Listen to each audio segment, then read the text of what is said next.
The auctioneer's gavel struck wood with finality. Clara Jennings had just been sold for less than the price of a broken mule. Her own father pocketed the coins without looking back, while her mother turned away and practiced shame. "Barren woman, half price," the crowd jeered. But when a weathered lumberjack named Elias Boone stepped forward with 4 motherless children trailing behind him, nobody laughed anymore. Follow our story to discover how one woman's greatest shame became her greatest triumph. Comment your city below. Let's see how far this tale travels. The morning sun cast long shadows across the dusty market square of Cedar Ridge, Montana, where livestock and laborers alike were traded with equal indifference. Clara Jennings stood on the makeshift platform, her wrists bound not by rope, but by something far stronger, the crushing weight of shame that pressed down on her shoulders like a millstone. At 23, she should have been tending to her own children, mending her husband's clothes, preparing supper in her own kitchen. Instead, she stood before a crowd of leering strangers while her father, Harold Jennings, negotiated her price with the enthusiasm of a man selling spoiled grain. "She's strong enough," Harold barked to the gathering crowd, his weathered face showing no trace of the man who had once carried her on his shoulders through these very streets. "Can cook, clean, mend, got all her teeth, just can't—" He paused, spitting tobacco juice into the dirt. "Can't produce young ones." Doctor confirmed it. "But for household work, she'll do fine." The crowd murmured, some with pity, most with the kind of cruel amusement that feeds on another's misfortune. Clara kept her eyes fixed on a point somewhere beyond the horizon, trying to imagine herself anywhere but here. She thought of her childhood dreams, the little house she'd planned to fill with laughter, the garden where her children would play the husband who would look at her with pride.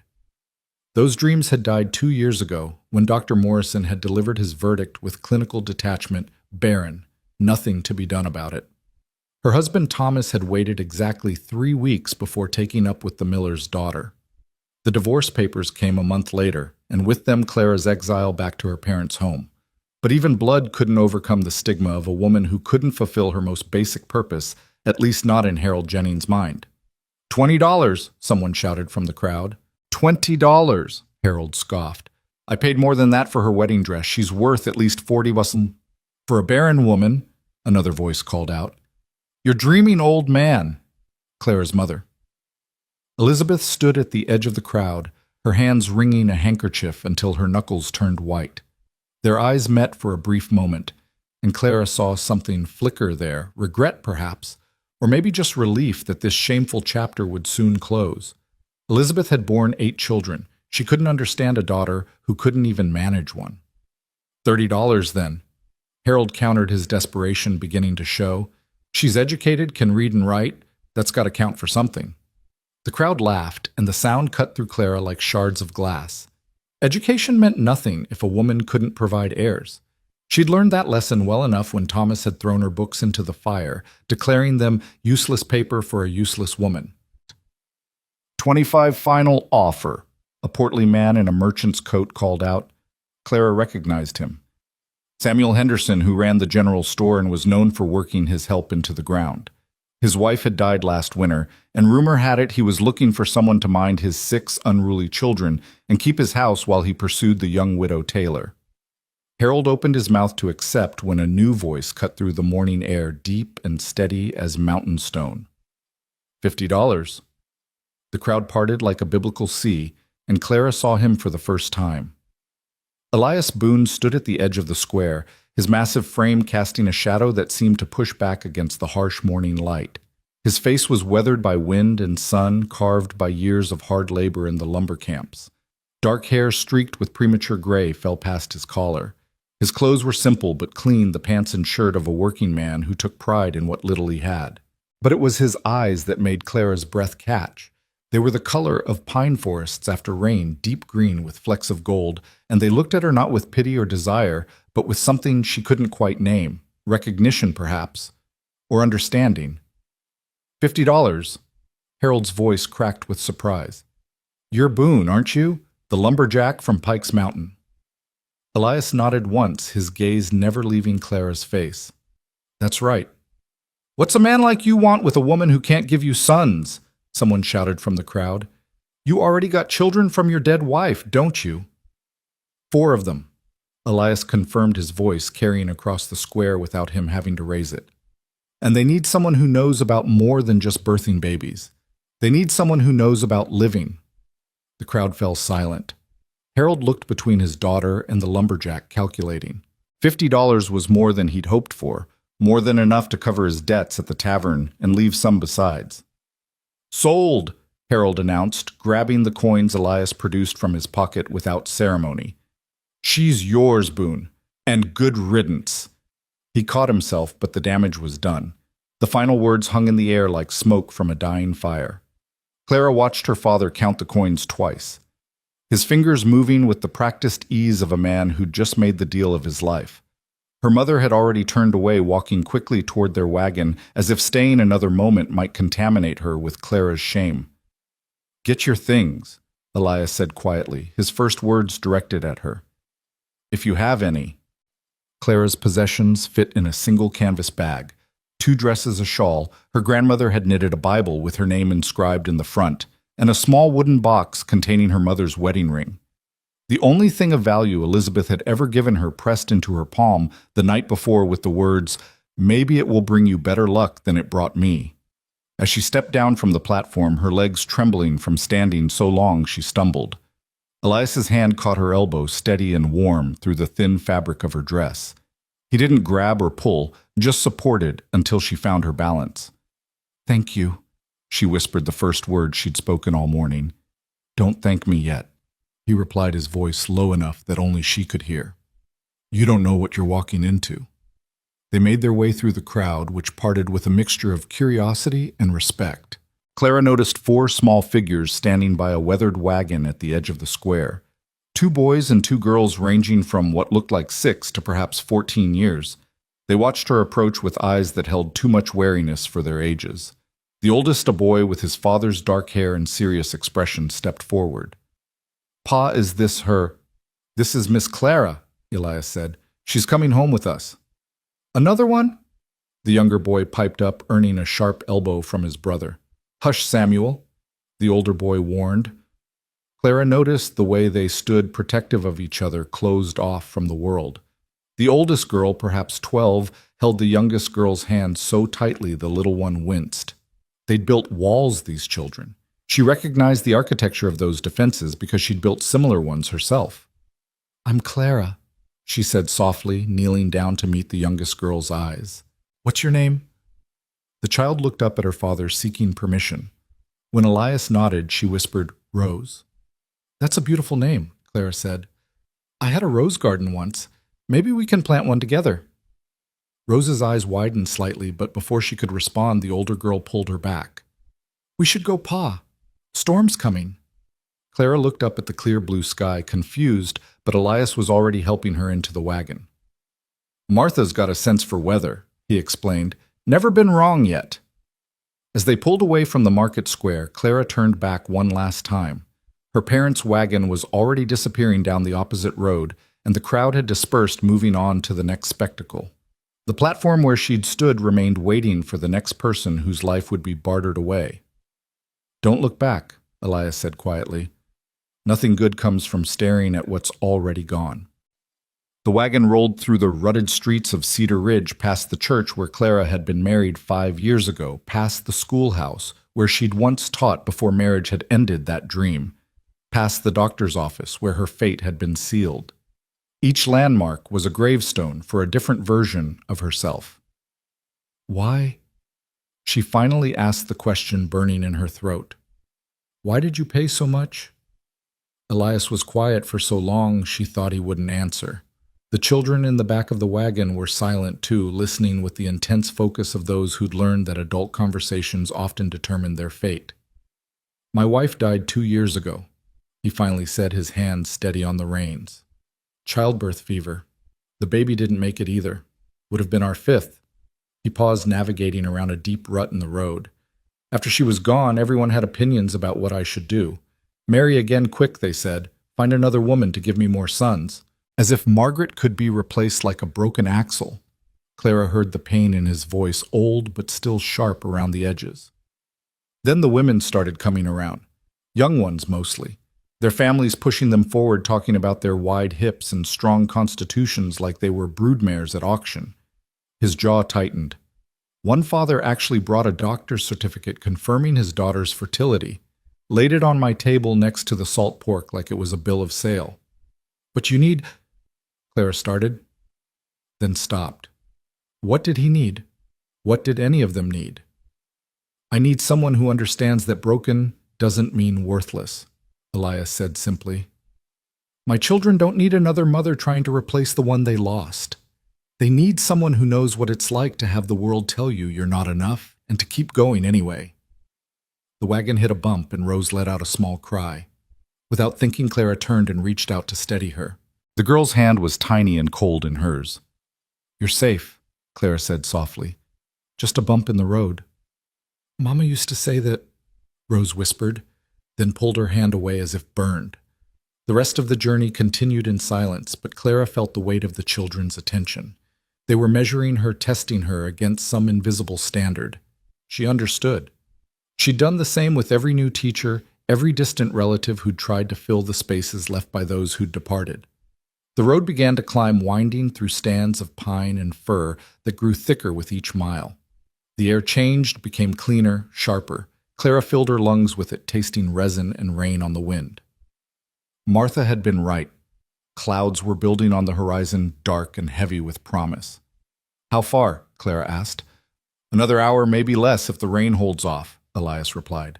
He glanced at her thin dress, seemed about to say something, then reached behind the seat, instead pulling out a worn but clean blanket. "Here. Mountain weather's not like valley weather." She wrapped the blanket around her shoulders, inhaling the scent of wood smoke and pine soap. Behind her, she heard Martha whisper to her brother, "She's different from the others." "They all are at first." The boy, she still didn't know his name, replied. "No," Martha insisted. "She's broken too, like us." Clara pretended not to hear, but something loosened in her chest. Broken. Yes, she was that. But maybe in this family of broken pieces, that was exactly what was needed. The first raindrops began to fall as they turned off the main road onto a track that was little more than 2 ruts carved through the forest. The trees pressed close their branches, creating a tunnel of green that filtered the light into something soft and ancient. Clara had never been this far from civilization, never been surrounded by such wild beauty. "Pa, we should hurry," the older boy said, scanning the sky with practiced eyes. "This one's going to be bad." Elias urged the horses faster, but the track was treacherous, full of roots and rocks. The rain intensified, turning from scattered drops to sheets of water that made it hard to see. Clara pulled Rose closer, sharing the blanket, feeling the child's small body shaking from cold or fear she couldn't tell. Through the rain, she glimpsed a structure ahead, a cabin built of logs, solid and square with a stone chimney already releasing smoke into the storm.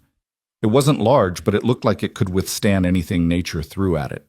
A small barn stood to one side, and what might have been a garden plot to the other, though it was hard to tell through the rain. "Inside, quick!" Elias shouted over the storm, pulling the wagon as close to the cabin as possible. The children scrambled down and ran for the door, Clara following with Rose in her arms. The interior was dark after the gray light outside, and it took her eyes a moment to adjust.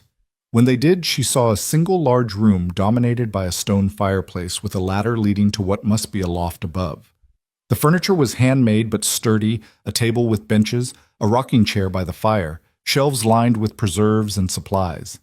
Everything was clean but worn, speaking of hard use and careful maintenance. "Martha, get the fire built up," Elias commanded, still outside dealing with the horses. "Jacob, help me with the animals. Samuel, show Miss Clara where things are." The children moved with practiced efficiency, and Clara found herself standing in the middle of the room, dripping and uncertain. Rose still clung to her, and she realized she was reluctant to let the child go. "The towels are there," Samuel said, pointing to a wooden chest. "Mama's clothes were—" He stopped, his young face crumpling slightly. "Pa hasn't— They're still in the trunk by the window. You're about her size." Clara set Rose down gently and retrieved towels for both of them. The trunk Samuel had indicated sat beneath an oilcloth window, its wood polish smoothed by years of handling. She hesitated before opening it, feeling like an intruder. "It's okay."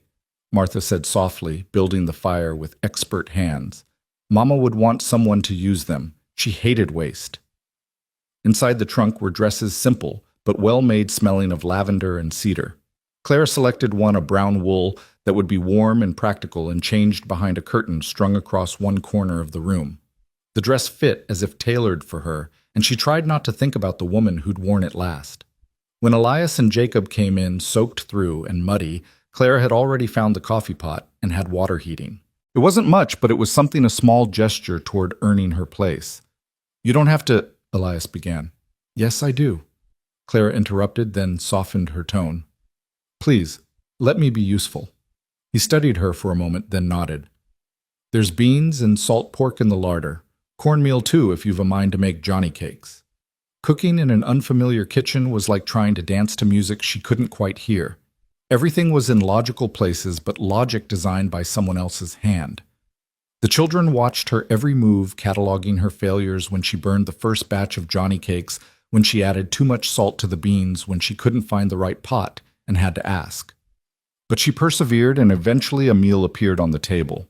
It wasn't fancy, might not even be good, but it was hot and filling. The family ate in silence at first, the only sounds the storm outside and the scrape of spoons on plates. "It's different," Rose finally announced. Clara's heart sank. "I'm sorry, Not bad different," the little girl clarified. "Just different. Mama made things different too from how Grandma did." "Everything's different now," Jacob said quietly, and his siblings nodded in solemn agreement. After dinner, Clara began clearing the table, but Martha joined her without being asked. They worked side by side, the girl showing her where things went without words. The boys took turns hauling water from the rain barrel for washing, and even Rose helped by drying the wooden spoons. "We take turns telling stories after supper," Samuel announced, "when the weather's bad like this.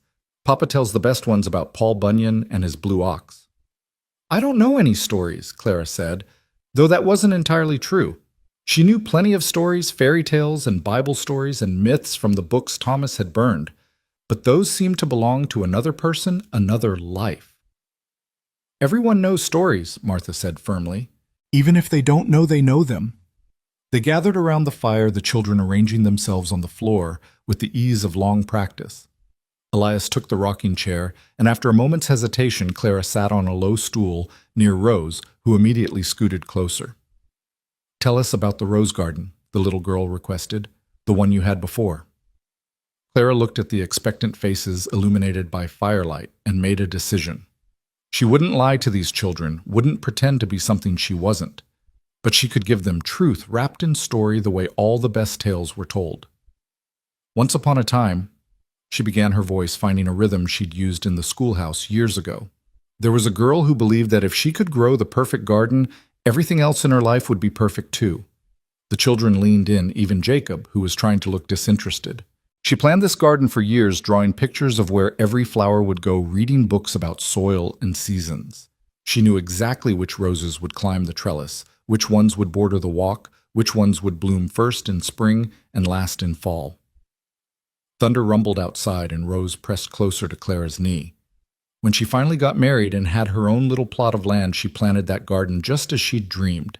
She tended it every day, pruning and watering, fighting off aphids and black spot. The roses grew, and they were beautiful red ones and pink ones, and even a yellow one she'd mail-ordered from a catalog. "What happened to them?" Martha asked softly. Clara was quiet for a moment, remembering the day she'd come home from the doctor's office to find Thomas had ripped them all out roots, and all declaring he wouldn't have reminders of her failure cluttering up his yard. "Sometimes storms come," she said finally. "Not just rainstorms like this one, but life storms. And sometimes those storms tear up gardens, no matter how carefully they were planted or how well they were tended." "That's sad," Rose whispered. "It was sad," Clara agreed. The girl cried for days, but then she learned something important. She looked at each child in turn.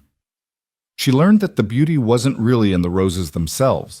It was in the hoping and the planning and the trying. It was in the mornings spent with dirt under her fingernails and sun on her face. And those things, the storms couldn't take those away. "Could she plant new roses?" Samuel asked. Clara smiled, the first real smile she'd managed all day. That's the thing about gardeners. They always believe in next spring. Elias had been silent through the story, but now he spoke. Your turn, Jacob. What story will you tell? The older boy launched into a tale about a bear that had tried to raid their smokehouse last winter, embellishing until the bear was 10 feet tall and breathing fire.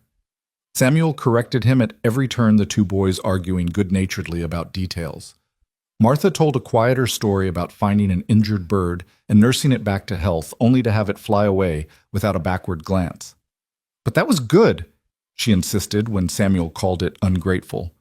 It meant the bird was healed. That's all that mattered.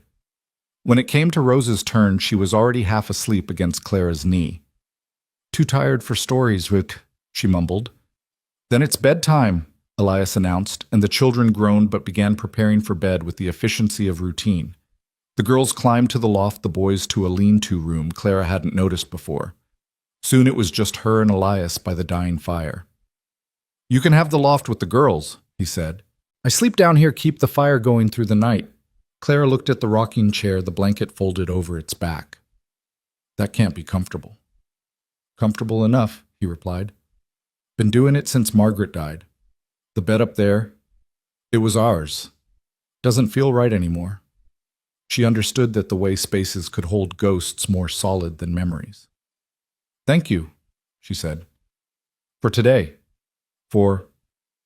She gestured helplessly, unable to find words for what he'd done. I told you not to thank me yet, he reminded her. This life isn't easy. The children, they're good children, but they're hurting. They've had 3 women come try to mother them since Margaret died, and they drove each one away within a month. How? A ghost of a smile crossed his face. They're creative when they want to be. One woman woke up to find her bed full of pine sap. Another found all her petticoats hung from the tallest pine tree. The last one, he shook his head. Let's just say she developed a powerful fear of spiders. They're testing, Clara said, seeing if I'll leave, if it's safe to care. And if you do leave... Clara thought about the platform that morning, about her father's eager counting of coins, about her mother's turn back. Where would I go? That's not an answer. She met his eyes across the dying fire. Yes, it is. I have nowhere to go, Mr. Boone, but more than that... She paused, choosing her words carefully. Those children understand what it's like to lose something that can't be replaced. So do I. Maybe that's enough common ground to build on. He studied her for a long moment, then nodded. Maybe it is. Breakfast is at dawn. We eat early and work hard. I'm not afraid of hard work. No, he said thoughtfully. I don't believe you are. Clara climbed the ladder to the loft, finding the girls already asleep in their bed. A second bed, larger, stood against the far wall, its quilt turned down as if waiting. Margaret's bed. She sat on its edge, running her hand over the wedding ring quilt, each piece carefully stitched with love and hope for a future that had been cut short. Through the small window, she could see the storm was passing, leaves and branches scattered across the yard like discarded dreams. Tomorrow, she would have to prove herself all over again. Tomorrow, the children would test her. The work would challenge her, and she would probably fail at half of what she attempted.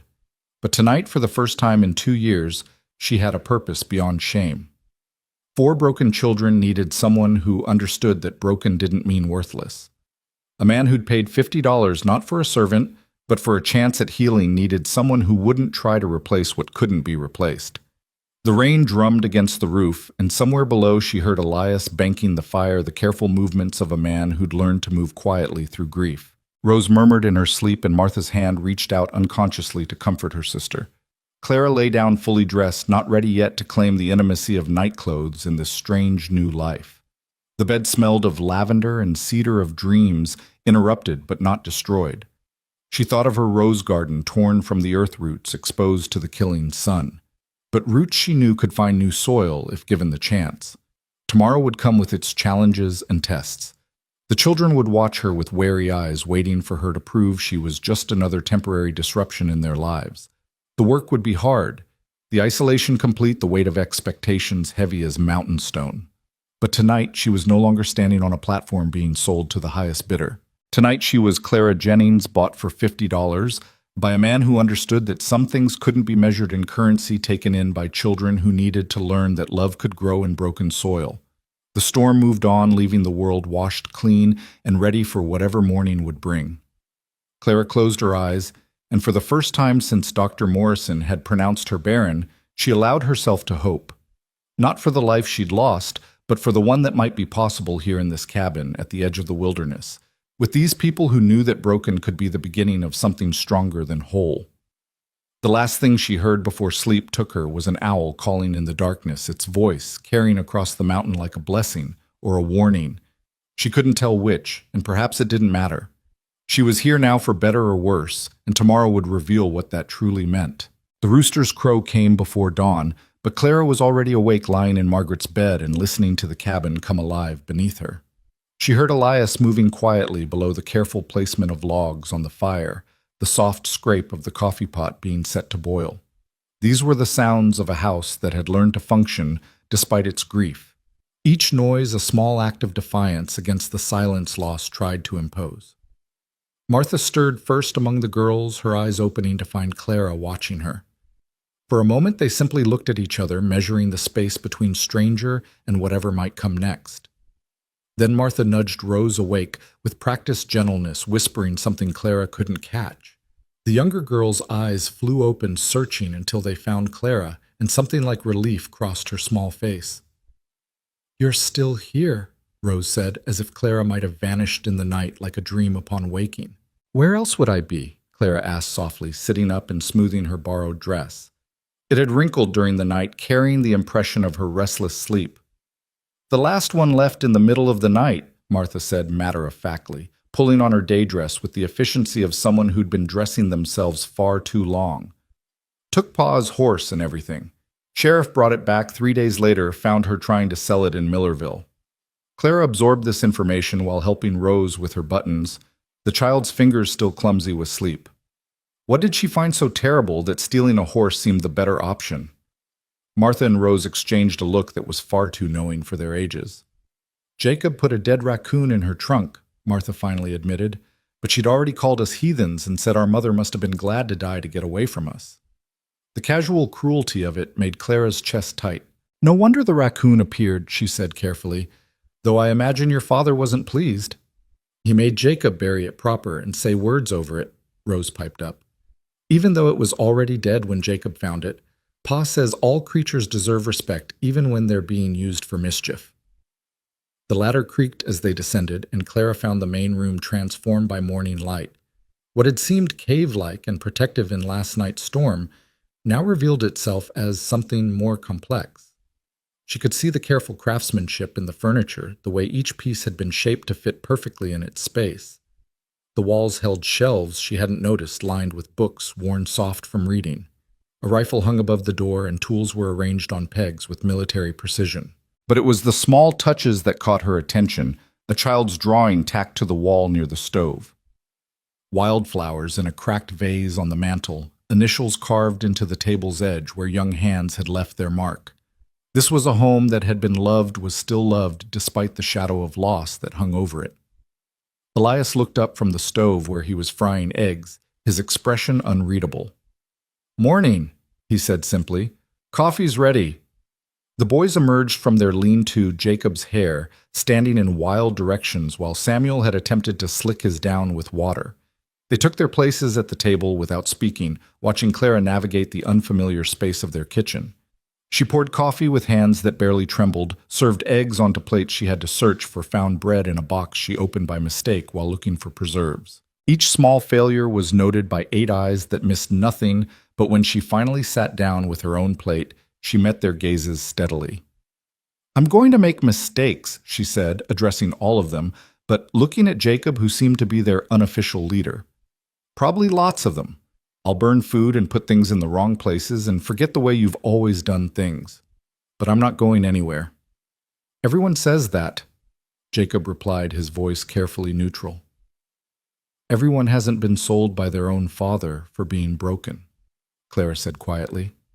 The words hung in the air like morning mist, visible and undeniable. "I've got nowhere else to go, and more than that, I've got no intention of leaving. So you can test me all you want, but you might as well know from the start that I'm too tired to run and too stubborn to be driven off." Samuel's fork paused halfway to his mouth. "Pa told you about the raccoon." "Your sisters did," Clara said, taking a sip of coffee that was strong enough to strip paint. "I've been thinking about what kind of woman would say such things about your mother about you. Seems to me she got off light with just a raccoon." A sound escaped Jacob that might have been a laugh, quickly suppressed. Martha hid a smile behind her cup, and even Elias's stern expression softened slightly. "We've got washing today," he said, changing the subject with the grace of a man who knew when to let sleeping dogs lie. "Martha usually handles it, but—" "I can help," Clara interrupted. "I've done plenty of washing." "The water's got to be hauled from the creek," Martha warned. "It's a quarter mile each way and it takes 12 buckets at least." "Then we'd better get started," Clara said, standing to clear the plates.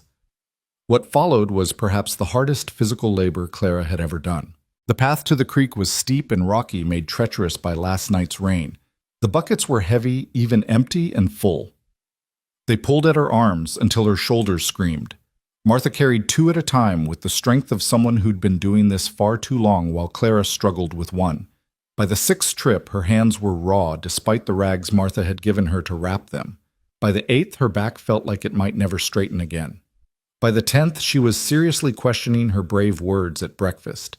But she kept going, following Martha's steady pace, refusing to be the weak city woman they expected.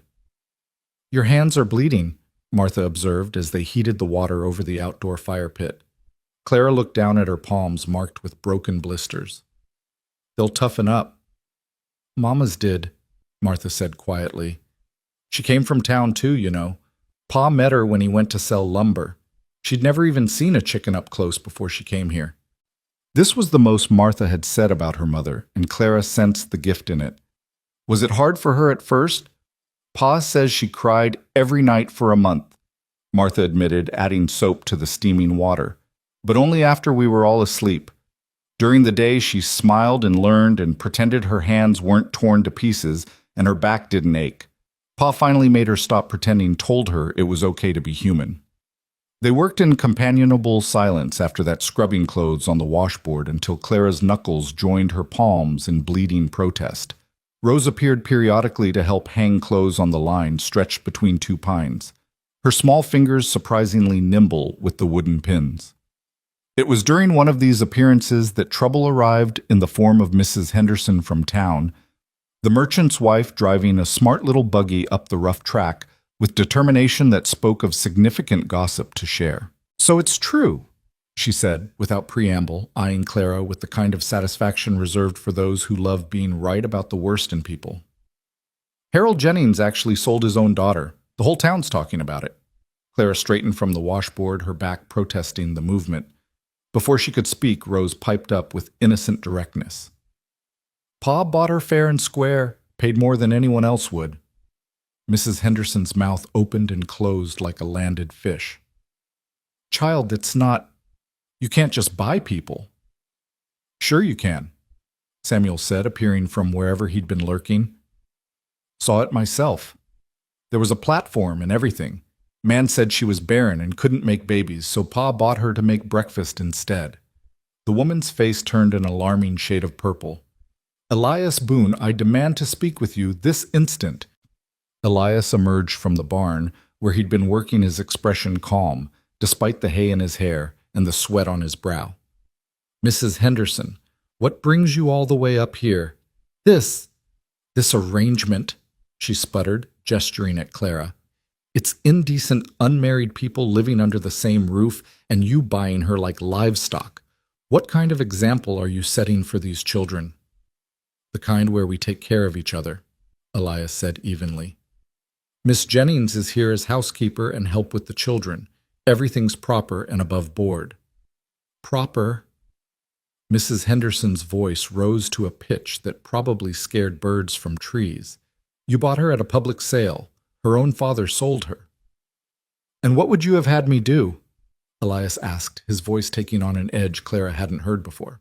"Leave her there to be bought by someone else.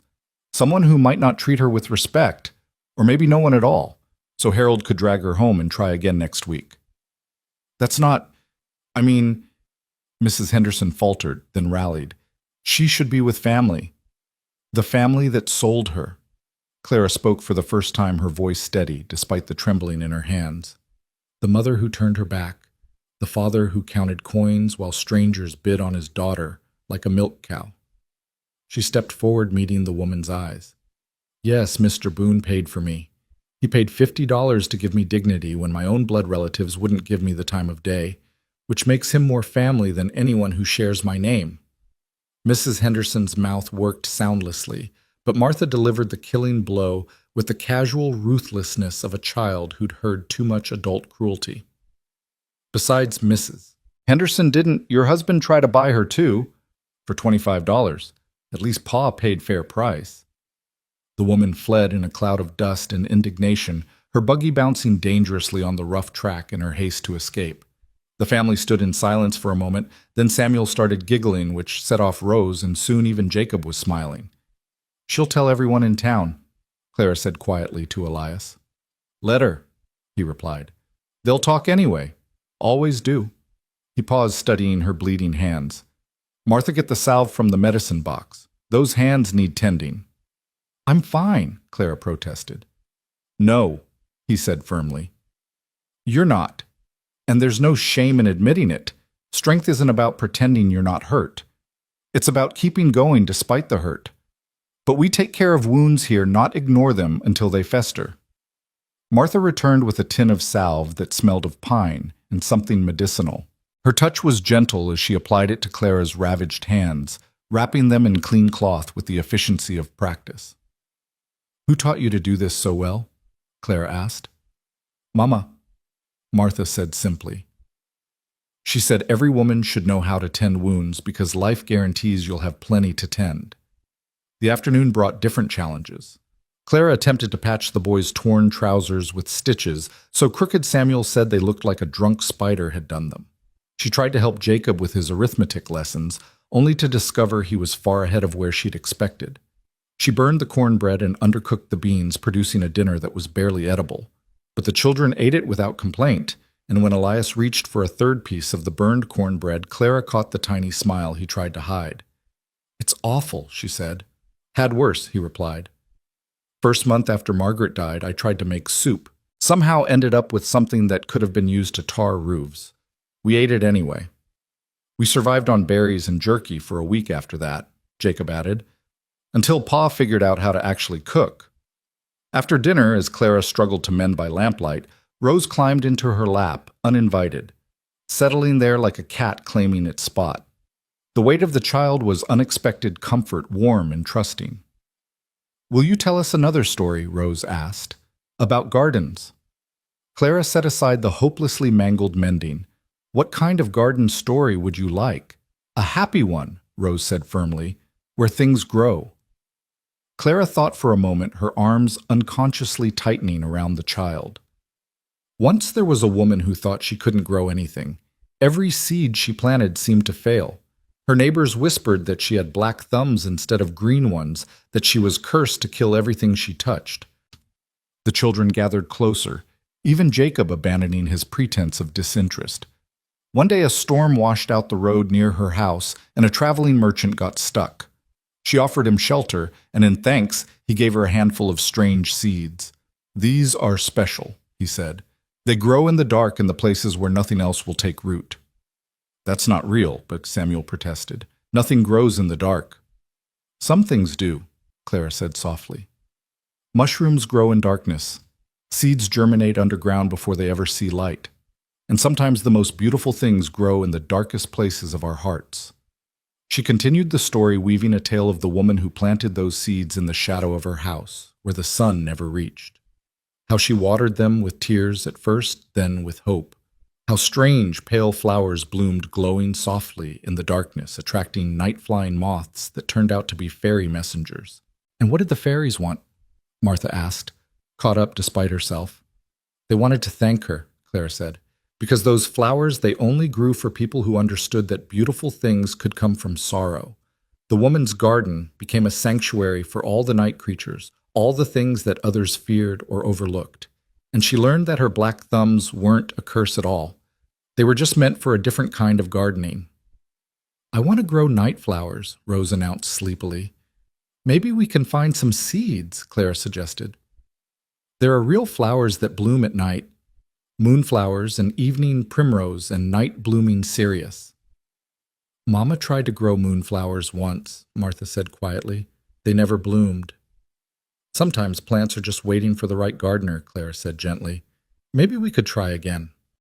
Later, after the children had climbed to their beds and the cabin had settled into nighttime quiet, Clara found herself alone with Elias again by the dying fire. Her hands throbbed despite the salve, and every muscle in her body ached from the day's labor. "You did well today," he said quietly, "with Mrs. Henderson." "I've had practice with judgment," Clara replied. 2 years of practice, actually. "It doesn't get easier," he said. "The talk, the looks, the assumptions about why you're here, what we're doing. Are you worried about it?" He considered the question, poking at the fire with a stick. "I'm worried about the children. They've lost enough without losing their good name, too." "Then maybe we should give people something else to talk about," Clara suggested. "Something that makes sense to them." He looked at her sharply. "What are you suggesting?" "Nothing improper," she said quickly. "But if I'm going to be here, really be here, then we need to make it clear what my position is. Not just housekeeper, but governess, maybe teacher. The children need education, especially the girls. Martha's smart enough for proper schooling, and Rose needs to learn her letters." "You were a teacher," Elias remembered. Before, Clara agreed. "I was a lot of things before, but maybe some of those things could be useful now." He was quiet for a long moment. "The pay would be the same, room and board, nothing more." "I didn't expect more." "And you'd have to really teach them, not just pretend at it. Jacob's quick with numbers, but his writing's atrocious. Samuel can barely read. The girls need everything arithmetic, writing, geography, history." "I can do that," Clara said, feeling something spark in her chest that might have been purpose. "I'd like to do that." "Then we'll tell people you're the governess," Elias decided. "Let Mrs. Henderson spread that around town. A governess is respectable, proper." They sat in comfortable silence for a while, the fire popping and settling. Finally, Clara asked the question that had been nagging at her all day. "The other women who came, were they all looking to marry you?" Elias's jaw tightened. "Most of them. Their families were anyway. Seemed to think a man with 4 children and a good piece of land was too good a prospect to stay single. But you weren't interested." "I buried my wife 2 years ago," he said quietly. "Buried my heart with her, if I'm being honest. These women, they wanted something I don't have to give anymore. They wanted romance and promises and a future that looks like the past. All I've got is days to get through and children to raise." "That's all I want too," Clara said softly. "Days to get through. Purpose. A place where being broken doesn't disqualify me from being useful." He looked at her, and really looked at her, and she saw recognition in his eyes. 2 damaged people who understood that some wounds never healed, just scarred over enough to bear weight again. "The children won't make it easy," he warned. "Today was gentle compared to what they're capable of." "Good," Clara said firmly. "Easy would mean they didn't care enough to fight. I'd rather have their worse than their indifference." As if to test her words, a crash came from the loft, followed by giggling and Martha's sharp whisper to be quiet. Elias started to rise, but Clara put a hand on his arm. "Let me," she said. She climbed the ladder to find all 4 children huddled on the girl's bed, obviously having been eavesdropping through the floorboards. "Governess, Jacob said, his voice skeptical. "You're going to teach us, if you'll let me," Clara said, sitting on the edge of the bed. "Though I should warn you, I'm a terrible student myself. Just today I learned that washing clothes here is nothing like washing clothes in town. That mountain weather changes faster than you can blink, and that burned cornbread is still food if you're hungry enough. You also learned that Mrs. Henderson is a busybody," Samuel added helpfully. "I suspected that already," Clara said with a small smile. "But yes, that too." "What else will you teach us?" Rose asked, crawling into Clara's lap again as if she belonged there. "Reading, writing, arithmetic for certain," Clara said, "but also maybe some things that aren't in books, like how to grow night-blooming flowers, or how to make bread that isn't burned, or how to be strong enough to stay when everything in you wants to run. Mama used to say staying was harder than leaving, Martha said quietly. Your mama was a wise woman, Clara said, and brave. It takes a special kind of courage to build a life in a place like this. Are you brave? Rose asked sleepily. Clara thought about the morning standing on that platform, about her father's eager counting of coins, about choosing to climb into a stranger's wagon and travel into the unknown, about facing down Mrs. Henderson with her hands bleeding and her future uncertain. I'm trying to be, she said honestly. Some days that's all any of us can do, try to be brave enough for whatever comes next. She tucked them all back into their proper beds, even the boys who protested they weren't babies. As she turned to go back down the ladder, Jacob's voice stopped her. Miss Clara. The moonflowers Mama tried to grow the seeds might still be in the barn. She saved everything in that old seed box. Thank you, Clara said softly. We'll look tomorrow. Back downstairs, Elias had banked the fire and set out the things for morning, the coffee pot, the pan for biscuits, the bucket for fresh water. These small acts of preparation spoke of a man who'd learned to armor himself against each new day with routine.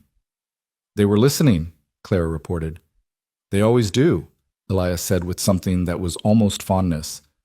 Part of why the other women left, I think. No privacy in a cabin this small. Privacy's overrated to some of us, Clara said. I had plenty of privacy the last 2 years, just me and my shame alone in my father's house. I'll take a lack of privacy with purpose over private purposelessness, any day. She started up the ladder, then paused. Mr. Boone, thank you for taking a chance on someone broken. We're all broken here, Miss Jennings, he said quietly. Maybe that's what makes us fit. That night, Clara lay in Margaret's bed again, but it felt less like trespassing and more like borrowing. Her hands throbbed. Her back ached, and tomorrow would bring new challenges. Teaching children who might not want to learn, facing more judgment from town, trying again to cook edible food. But Rose had sat in her lap twice. Martha had tended her wounds, Samuel had defended her to Mrs. Henderson, and Jacob had offered her his mother's seeds. Small victories perhaps, but victories nonetheless. Through the window, she could see stars scattered across the mountain sky like spilled salt. Somewhere in the darkness, an owl called, and its mate answered. Even here in this wilderness of grief and hard work, things found each other. Broken things especially, it seemed, had a way of recognizing their own kind. Tomorrow she would look for those moonflower seeds.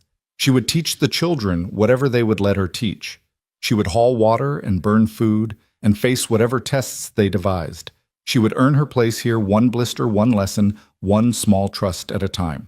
The thought should have been daunting, but instead Clara found herself almost eager for morning. For the first time in 2 years, she had something to wake up for besides shame. She had children who needed her broken understanding, a man who valued survival over perfection, and the possibility of moonflowers that might bloom in darkness. It wasn't the life she'd planned, wasn't the dream she'd nursed through girlhood. But maybe like the woman in her story, she was meant for a different kind of garden. The kind that grew in shadow, tended by hands that had learned to be gentle with damaged things because they knew what it was like to be damaged themselves. The cabin settled around her with small creaks and sighs, and Clara closed her eyes, listening to the breathing of children who were learning to trust the movements of a man who was learning to hope, and the whisper of wind through pines that seemed to say, broken things can still grow, still bloom, still matter. Tomorrow would come with its challenges, but tonight Clara Jennings was exactly where she needed to be. The moonflower seeds were exactly where Jacob had said they'd be, tucked in a corner of the barn in a wooden box marked with Margaret's careful handwriting. Clara held them up to the morning light streaming through the barn door, these tiny promises of beauty that had never fulfilled their potential. She understood the feeling intimately. 3 weeks had passed since Mrs. Henderson's visit, and Clara had settled into a rhythm that felt almost like belonging. The children still tested her. Samuel had put a garter snake in her wash basin just yesterday, but their pranks had taken on an almost affectionate quality, as if they were including her in a family joke rather than trying to drive her away. She was contemplating where to plant the moonflowers when she heard the wagon approaching. The children were at their lessons in the cabin. Elias was felling trees on the north ridge, and visitors were rare enough to be concerning. Clara stepped out of the barn, shading her eyes against the morning sun, and her heart dropped to her stomach. The wagon carried 3 people she'd hoped never to see again: her ex-husband, Thomas, his new wife, Patricia, and her father, Harold. Patricia's belly was round with pregnancy, displayed prominently as if it were a trophy.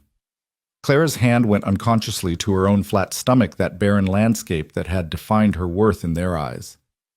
"Well, well," Thomas said, climbing down from the wagon with the swagger of a man who thought he owned the world. "Clara, you're looking rough." She glanced down at herself, the patched dress, the work-worn hands, the dirt under her fingernails from the garden she'd been preparing. Yes, she supposed she did look rough compared to Patricia's pristine yellow dress and carefully arranged curls. "What are you doing here?" Clara asked, proud that her voice remained steady. "Came to see what rock bottom looks like," Patricia said sweetly, her hand resting on her swollen belly in a gesture that was anything but unconscious. "The whole valley's talking about poor Clara Jennings sold like a broodmare and working as a servant for some mountain hermit." "Governess," Clara corrected quietly. "I'm the children's governess."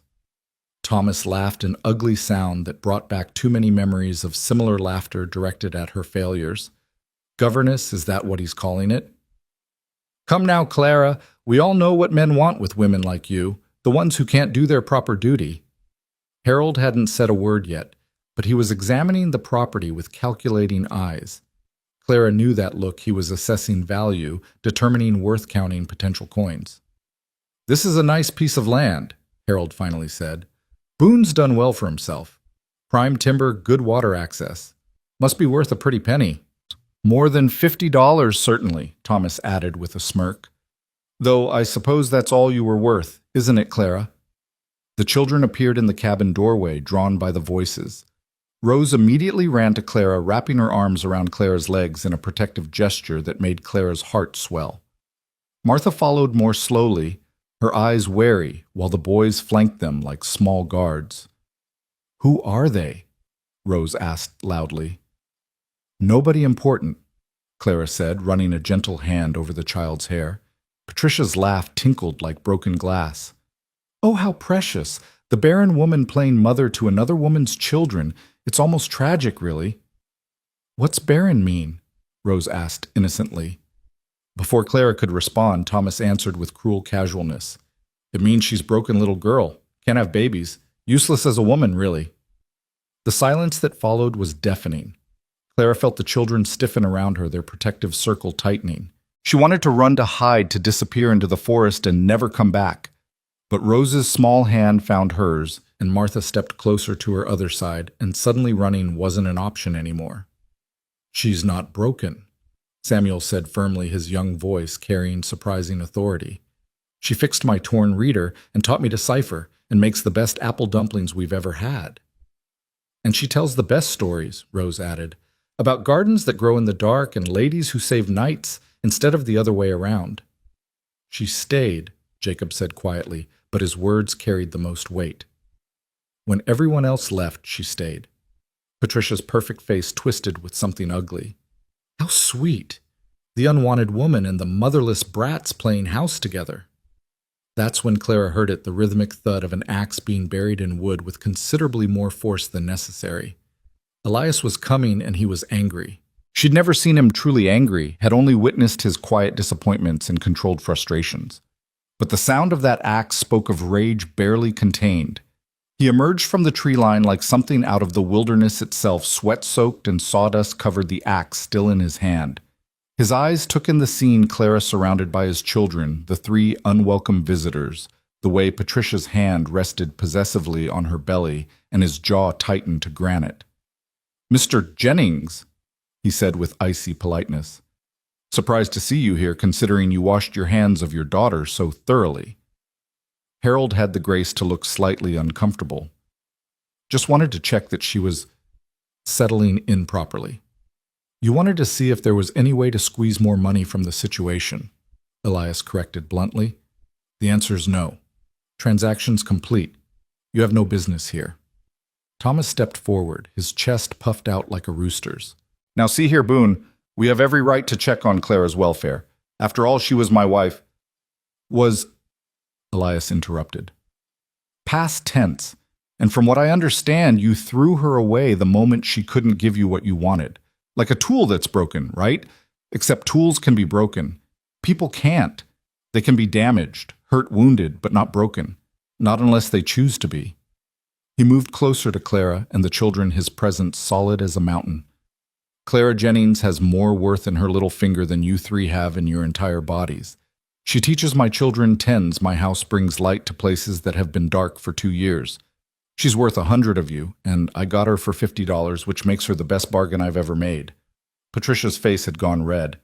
How dare you? How dare I what? Elias asked softly, dangerously. Speak truth. Value someone for more than their ability to breed. See worth where you see waste. He looked directly at Thomas. You're a fool. You had gold and threw it away for brass because it was shinier. She's barren, Thomas said, as if that explained everything. She's here, Elias countered. Every morning, no matter how hard the day before was. She's here when Rose has nightmares, when Martha needs help with her sewing, when Samuel struggles with his letters, when Jacob needs someone to understand his silence. Where were you when she needed understanding? Where was any of you when she was drowning in shame you helped pour on her? Clara found her voice, then strengthened by his defense and the children's presence. Thomas, you got what you wanted. A wife who could give you children. Father, you got your money. Patricia, you got a husband. You all got exactly what you thought you needed. Why does it matter what I have? Because you should be suffering. Patricia burst out, then seemed shocked by her own honesty. You should be alone and miserable, not this, not surrounded by children who adore you and a man who defends you. The truth of it hung in the air like smoke. They hadn't come to check on her welfare. They'd come to feed on her misery, to confirm that she was as worthless as they'd declared her to be. Finding her building something like contentment was unbearable to them. I think you should leave, Clara said quietly. There's nothing for you here. You heard her. Elias added the axe still casual in his hand, though everyone was aware of its presence. Thomas's face twisted with fury. This isn't over. You can't just... Yes, Elias said simply. We can. This is my land. These are my children, and Clara is under my protection. You come here again, any of you, and I'll have the sheriff deal with you for trespassing. And Harold... He looked at Clara's father with disgust. You ever try to sell another human being, daughter or not, and I'll make sure everyone from here to California knows exactly what kind of man you are. Harold grabbed Thomas's arm, pulling him toward the wagon. Come on, we've seen what we came to see. As they climbed back into their wagon, Patricia couldn't resist one last barb. Enjoy playing house while it lasts, Clara. When he realizes what a burden you are when those children grow up and don't need a governess anymore, where will you be then? Clara felt the words like physical blows, but before she could respond, Rose's voice piped up clear and strong. She'll be Mama. That's where she'll be. The word hung in the air like a bell's chime. Mama. Rose had said it with such certainty, such fierce possession, that even Patricia fell silent. The wagon rolled away in a cloud of dust and wounded pride, leaving them standing in front of the cabin like survivors of a storm. Clara's knees suddenly felt weak, and she would have fallen if Elias hadn't steadied her with a hand on her elbow. Rose, she said softly, you don't have to... But I want to, Rose interrupted. Is that okay? Can I call you Mama? Not instead of my real Mama, but along with... Clara looked at Elias, seeking permission or denial. She wasn't sure which. His eyes were unreadable, but he nodded once slightly. If you want to, Clara whispered, kneeling down to Rose's level. If it feels right to you. Rose threw her arms around Clara's neck, and suddenly all the children were there, even Jacob, who usually held himself apart. They surrounded her with their warm, living presence, these children who knew what it was like to be declared not enough. Inside, Elias said gruffly. All of you, lessons aren't done for the day. The children scattered, but Martha lingered for a moment. They were wrong, she said quietly, about you being broken, wrong about everything. After the girl disappeared inside, Clara and Elias stood in the yard, the morning sun warming their faces. Thank you, Clara said. For what you said. Meant every word, he replied. They had no right to come here, no right to speak to you that way. Patricia was right about one thing, Clara said, voicing the fear that had taken root.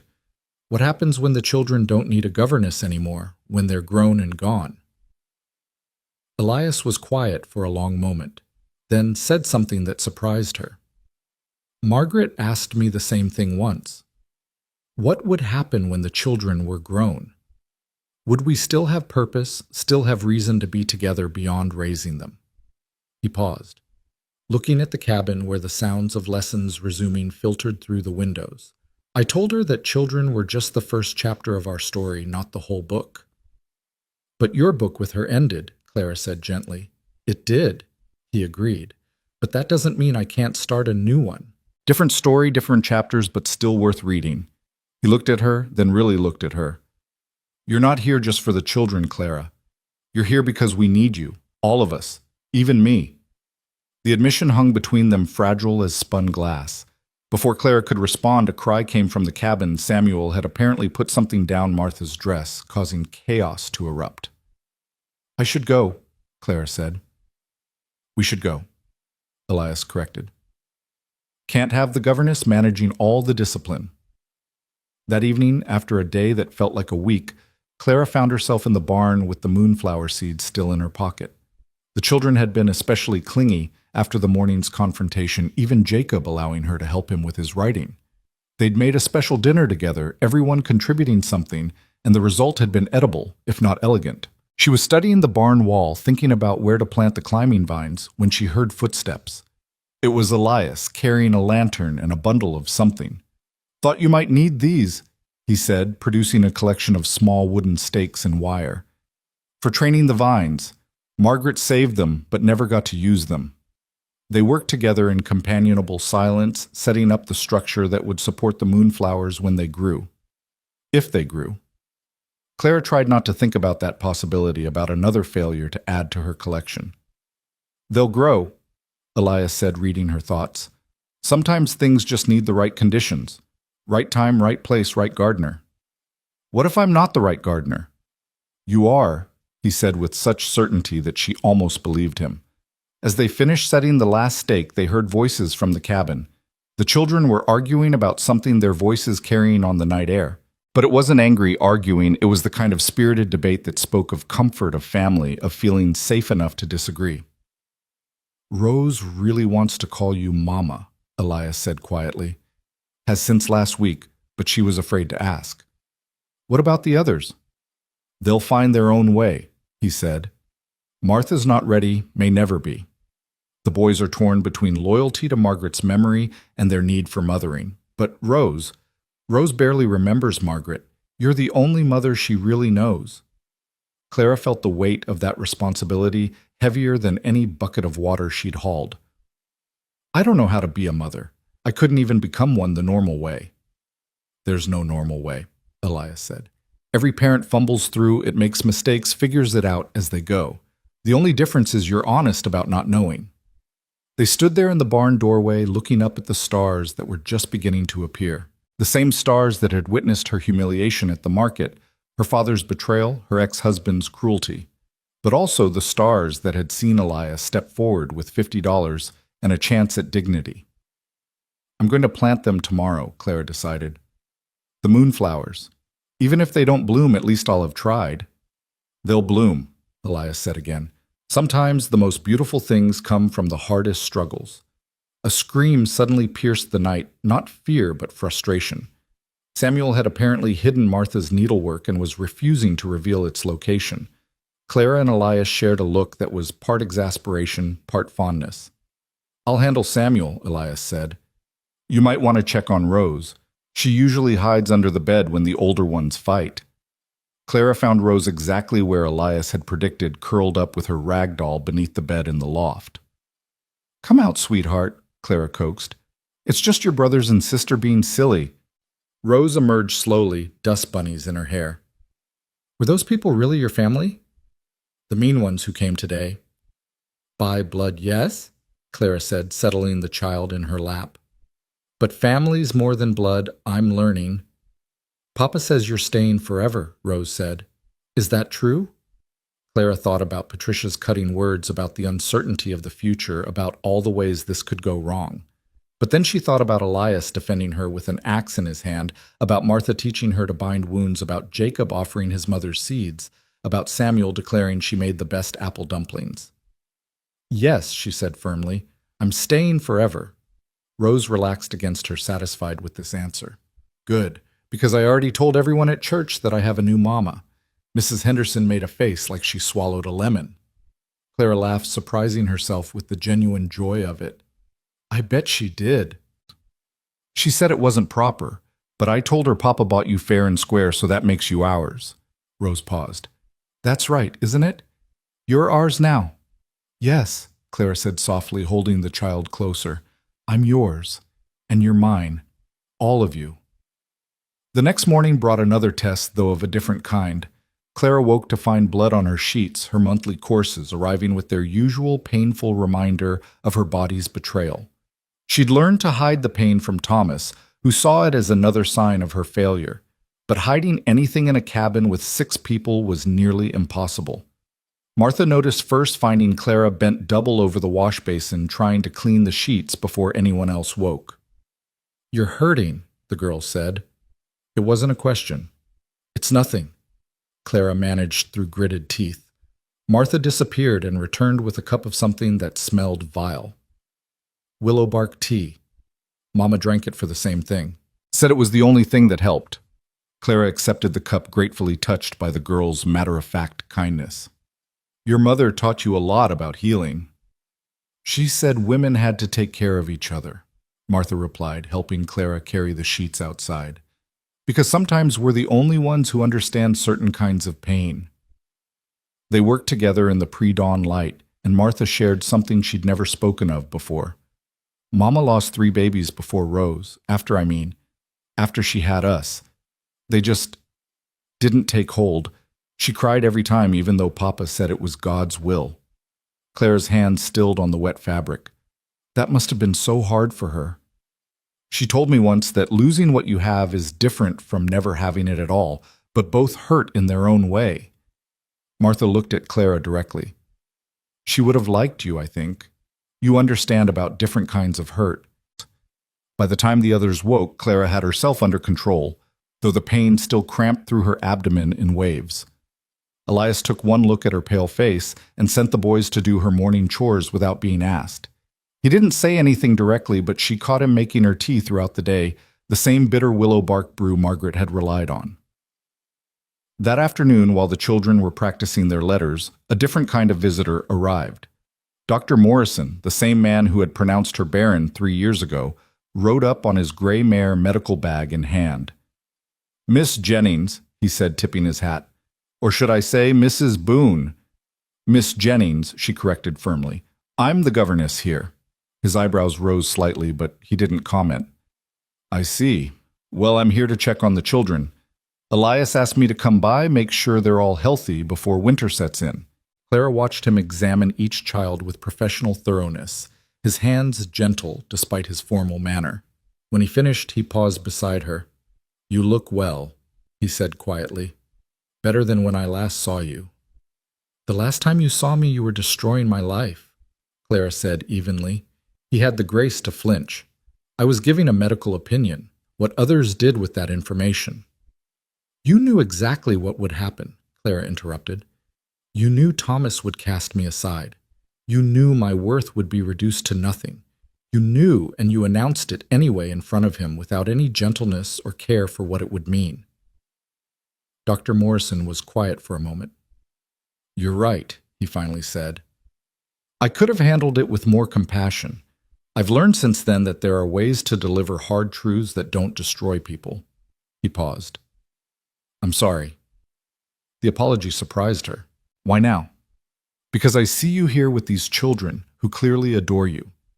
And I realize that motherhood isn't just about biology. It's about presence, patience, love." He gathered his things to leave, then turned back. "For what it's worth, Miss Jennings, I think you've found your place. These children are lucky to have you." After he left, Clara stood in the yard for a long moment, feeling something shift inside her chest. An apology she'd never expected to receive, an acknowledgement she'd never thought to hear. It didn't erase the past, but somehow it made the present feel more solid. That evening, as she planted the moonflower seeds along the barn wall, the whole family joined her. Even Elias abandoned his usual evening woodwork to help showing the boys how to create proper holes for planting while Martha and Rose carefully placed each seed. "When will they bloom?" Rose asked.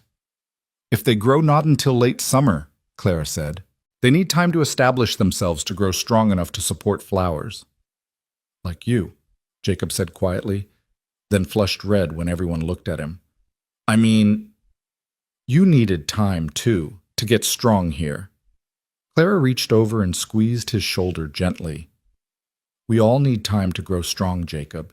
Even the strongest-looking things started as seeds." As they finished planting, the sun was setting behind the mountains, painting the sky in shades of pink and gold. The cabin looked warm and welcoming, smoke rising from the chimney lamplight beginning to glow in the windows. It was home in a way Clara's father's house had never been, in a way her house with Thomas had never been. "Tomorrow, we'll start building a proper trellis," Elias announced. "Can't have them growing wild." "Some wild things are beautiful," Clara said, thinking of the children of this life that had grown in unexpected directions. "True," he agreed. "But even wild things sometimes need support to reach their full height." That night, after the children were asleep and the cabin had settled into its nighttime quiet, Clara found herself on the porch with Elias watching the stars appear one by one. They sat in comfortable silence, the day's events settling around them like dust. "They won't come back," Elias said suddenly. "Thomas and your father. They're cowards at heart, and cowards don't return to places where they've been shown their true nature." "I know," Clara said. "I'm not afraid of them anymore. They already did their worst to me, and I survived it." "You did more than survive it," Elias corrected. "You transformed it into something else, into purpose." A wolf howled somewhere in the distance, and its pack answered their voices, creating a wild harmony that echoed off the mountains. Clara thought about Patricia's words about what would happen when the children were grown, when her purpose here had been fulfilled. "Elias," she began, then stopped, uncertain how to voice her thoughts. "I know," he said quietly. "I've been thinking about it too. The future. What happens next? And I don't have answers, Clara. All I know is that you belong here now. We'll figure out the rest as we go." It wasn't a declaration of love or a promise of forever in the way fairy tales meant it, but it was real, solid, true, like everything else in this life she was building. And for now, that was enough. The wolf's howl still echoed in Clara's memory when morning brought a crisis that would change everything. She woke to the sound of Elias's voice, urgent and frightened in a way she'd never heard before. Racing down the ladder, she found him kneeling beside Jacob, who lay twisted on the floor, his leg bent at an unnatural angle. "Fell from the loft," Samuel said, his young face white with fear. "He was trying to fix that loose board without waking anyone, and the ladder slipped." Jacob's face was gray with pain, sweat beading on his forehead as he tried not to cry out. At 14, he was caught between boyhood and manhood, and the struggle to be brave was written in every line of his rigid body. "We need Dr. Morrison," Clara said immediately, but Elias shook his head. "Can't move him like this, and the doctor's in town for the Anderson baby. Won't be back until tomorrow at the earliest." He looked at Clara with desperation. "Margaret knew how to set bones. She learned from her grandmother, but I never—" Clara knelt beside Jacob, her hands gentle as she examined the break. She'd watched Dr. Morrison set her student's arm once years ago, but watching and doing were vastly different things. Still, Jacob needed help now, not tomorrow. "Martha," she said with more authority than she felt, "bring me the willow bark tea as strong as you can make it. Samuel, we need straight boards for a splint check the woodpile. Rose, get all the clean cloth you can find." The children scattered to their tasks while Clara kept her hand on Jacob's forehead, speaking softly. "I know it hurts. We're going to fix it."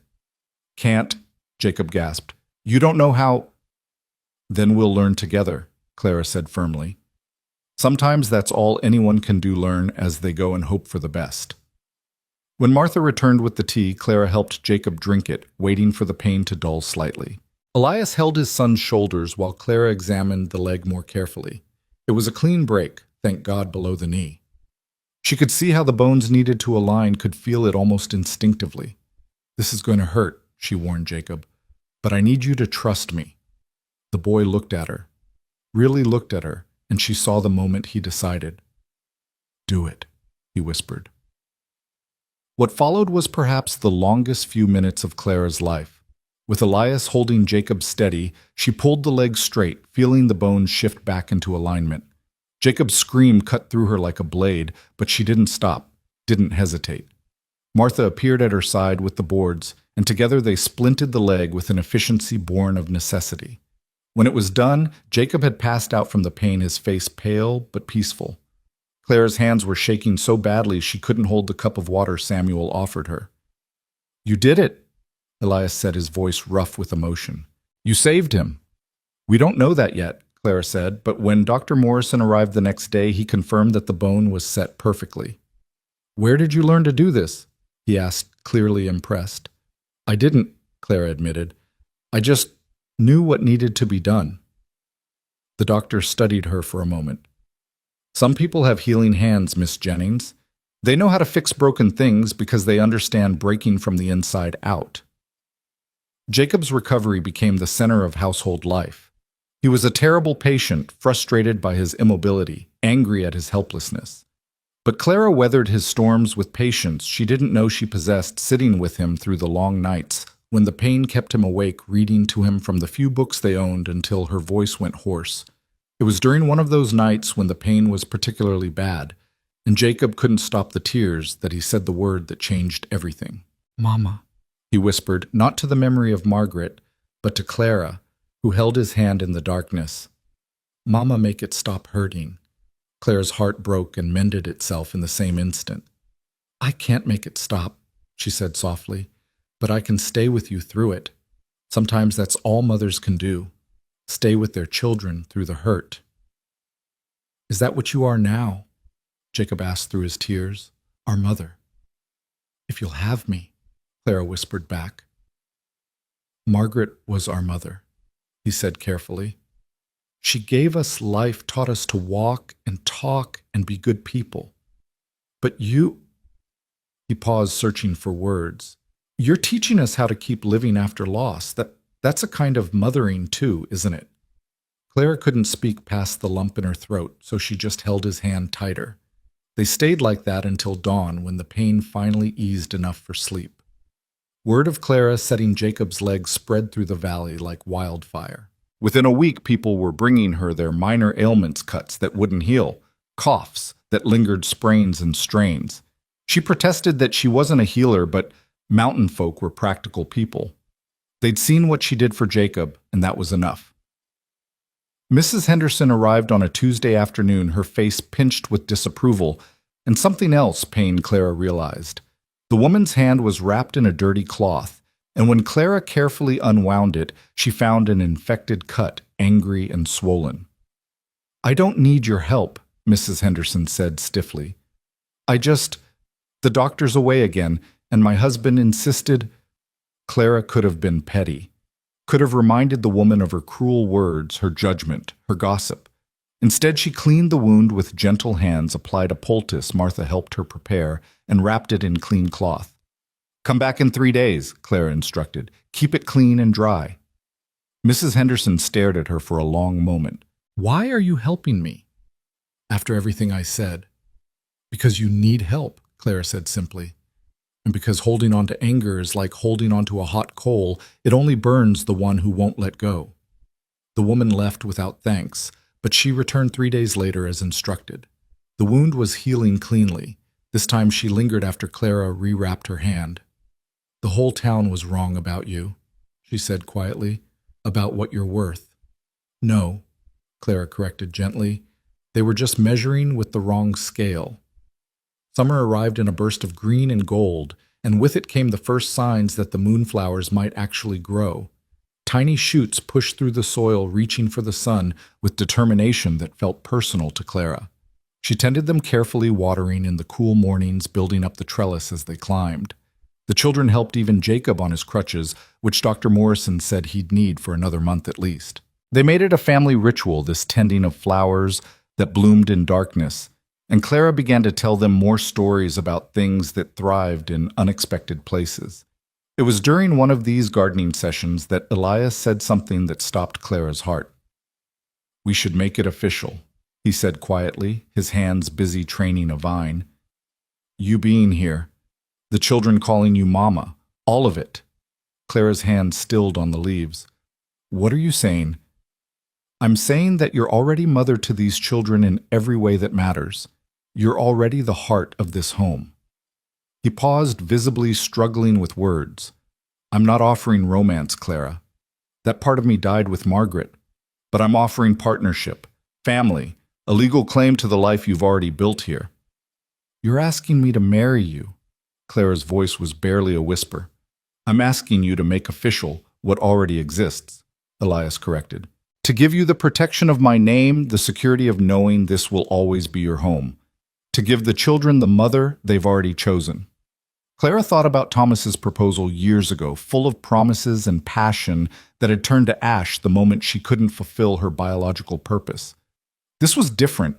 No false promises, no pretense of feelings that didn't exist. Just truth, plain and simple. "What about love?" she asked. "There are different kinds of love," Elias said, finally meeting her eyes. "The love I had for Margaret was lightning, sudden, consuming, brilliant. What I feel for you is different. It's root-deep appreciation. It's trust. It's knowing that you'll be here tomorrow, that you'll tend what needs tending without being asked. Maybe that's not the love poets write about, but it's real and solid and lasting."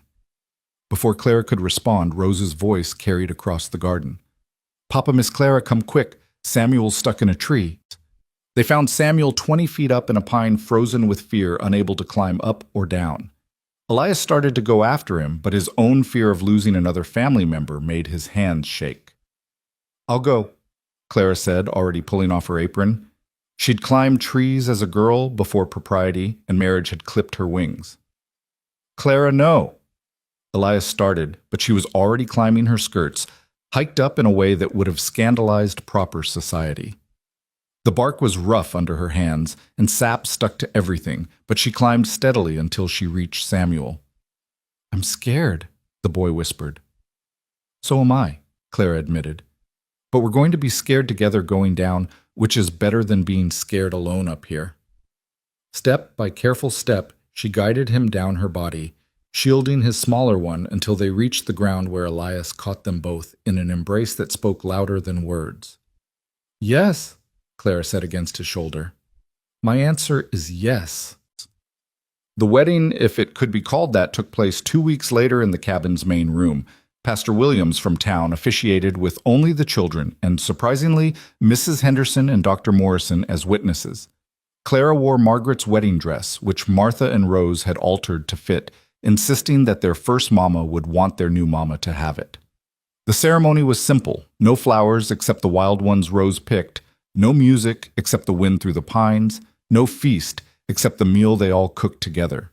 But when Pastor Williams pronounced them husband and wife, and the children cheered, Clara felt something settle in her chest that had been fractured since the day Dr. Morrison had first pronounced her barren. "You may kiss your bride," Pastor Williams said, and Elias leaned in to press a chaste kiss to Clara's forehead, a promise not of passion, but of protection, partnership, permanence. That night, after the witnesses had gone home and the children were asleep, Clara and Elias sat on the porch as they had so many nights before. Nothing had changed, really, except everything had. "I want you to know," Elias said quietly, "I don't expect that as Margaret's bed can remain yours alone. I'm content with my arrangements." Clara was quiet for a moment, appreciating his delicacy. "We're partners now," she said finally. "In all things. Maybe not tonight, maybe not soon, but eventually, partners share everything, don't they?" He looked at her with something like wonder. "You continually surprise me, Clara Boone." "Jennings was my father's name," she said firmly. "I'm a Boone now. We all are." August brought the full heat of summer and with it Jacob's release from his crutches. Dr. Morrison declared the leg fully healed, stronger even than before at the break point. "Bones are like that," he told Clara. Sometimes they grow back stronger where they've been broken. The moonflowers were climbing high now, their vines thick and healthy, though no buds had appeared yet. Clara tried not to feel disappointed after all they were growing, which was more than Margaret had achieved, but still she longed to see them bloom, these flowers that had become symbols of so much more than mere plants. It was Rose who spotted the first bud, calling everyone to come see the tiny green promise wrapped tight against the vine. They watched it for days, checking morning and evening, until finally, on a night when the moon was full, Clara heard Rose's excited voice from outside. "It's opening, Mama, Papa, everyone, it's opening." They gathered in the garden, still in their nightclothes, and watched by moonlight as the first flower slowly unfurled. It was magnificent, pure white, as big as Clara's hand, glowing in the darkness like a fallen star. The sweet fragrance filled the air, attracting moths that danced around the bloom like celebrating spirits. "It's beautiful," Martha breathed. "It was worth waiting for," Jacob added. "Just like Mama," Rose said, taking Clara's hand. Within a week, the entire trellis was covered in buds, and each night brought a show of flowers opening to the moon. People came from town to see them, these impossible blooms that everyone said wouldn't grow thriving under Clara's care. Thomas came once alone, stopping his wagon at the edge of the property to stare at the flowers that the family gathered in the garden at Clara, with Elias's arm around her shoulders and children clustered at her skirts.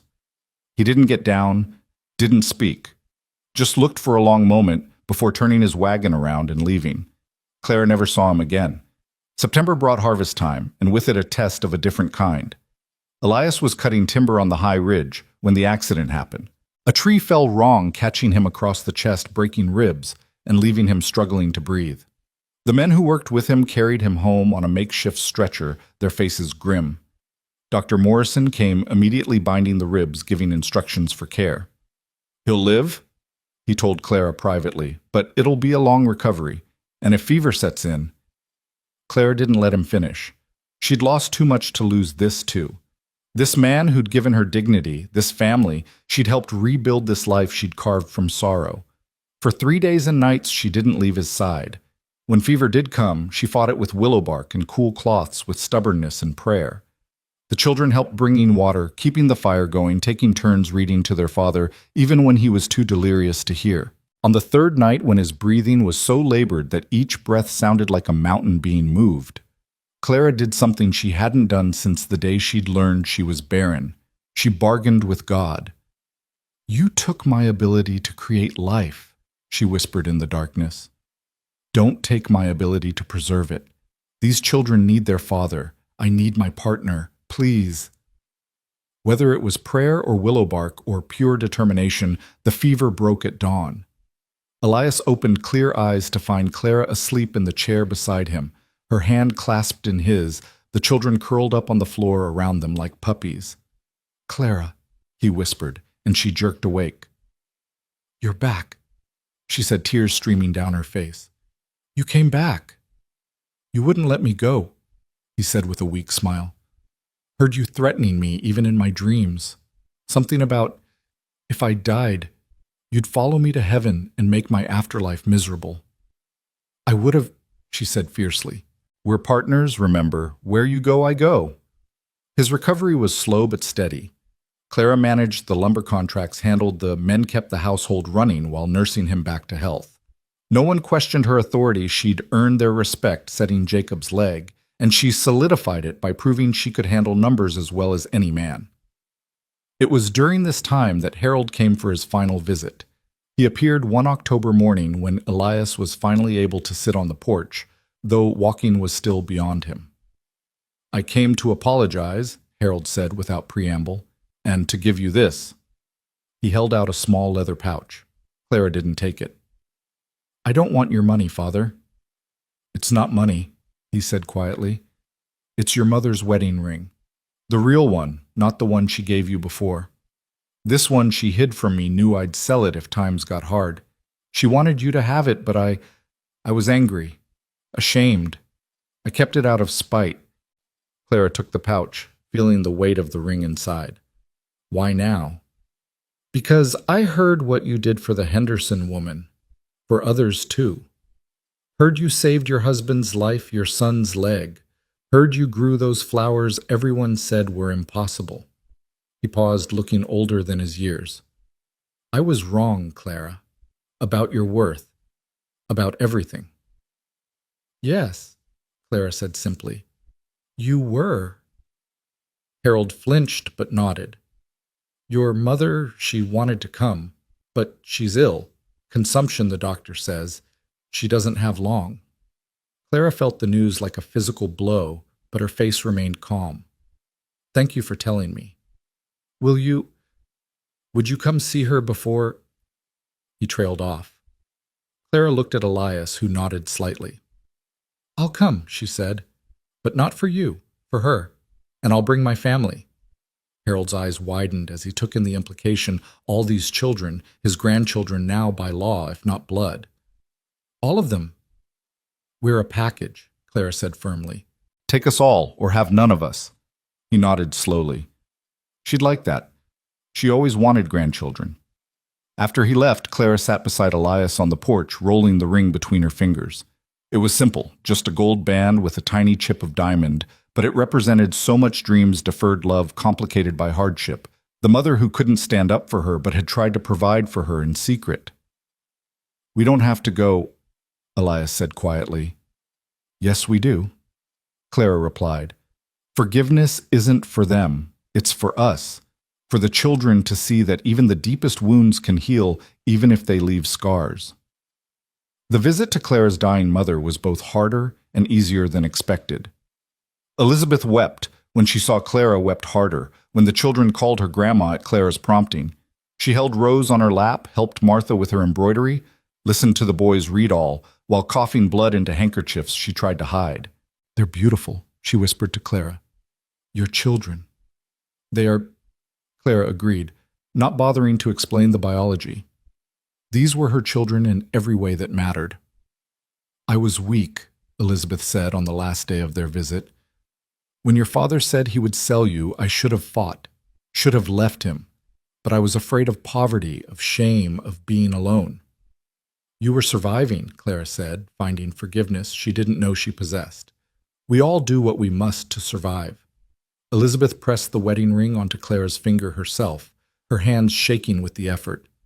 Be stronger than I was, she whispered. You already are. Elizabeth died 2 weeks later. Clara attended the funeral with her family standing straight and proud as people whispered about the barren woman who'd become mother to 4, the discarded daughter who'd become the backbone of the Boone family. Winter arrived early that year, November, bringing snows that isolated them for weeks at a time. But the cabin had never felt warmer, fuller of life. Jacob's leg had healed completely, allowing him to help his father with lighter work. Samuel had finally mastered reading and spent evenings devouring every book they owned. Martha had begun teaching Rose to sew, the two girls working by firelight on a quilt made from scraps of everyone's old clothes. It was during one of these cozy evenings that Clara felt it a flutter in her belly that she tried to ignore. It came again the next day, and the next until she couldn't deny what her body was telling her. But it was impossible. Dr. Morrison had said, Clara. Elias noticed her distress. What's wrong? I need to see Dr. Morrison, she said faintly. But I don't. It can't be. He helped her to town the next day through snow that was knee-deep in places. Dr. Morrison examined her with increasing amazement, checking twice, 3 times before sitting back with a stunned expression. It's impossible, he said. But you're with child, about 3 months along, I'd say. Clara's hand went to her stomach, to that flutter she'd been feeling. But you said, I was wrong, he admitted freely. Sometimes the body heals itself in ways medicine can't explain. Sometimes what we think is broken is just waiting. The journey home was silent, both Clara and Elias too overwhelmed to speak. It wasn't until they were inside with the children gathered for dinner that Clara found her voice. We have news, she said, her voice trembling. You're going to have a brother or sister. The explosion of joy that followed could probably be heard in town.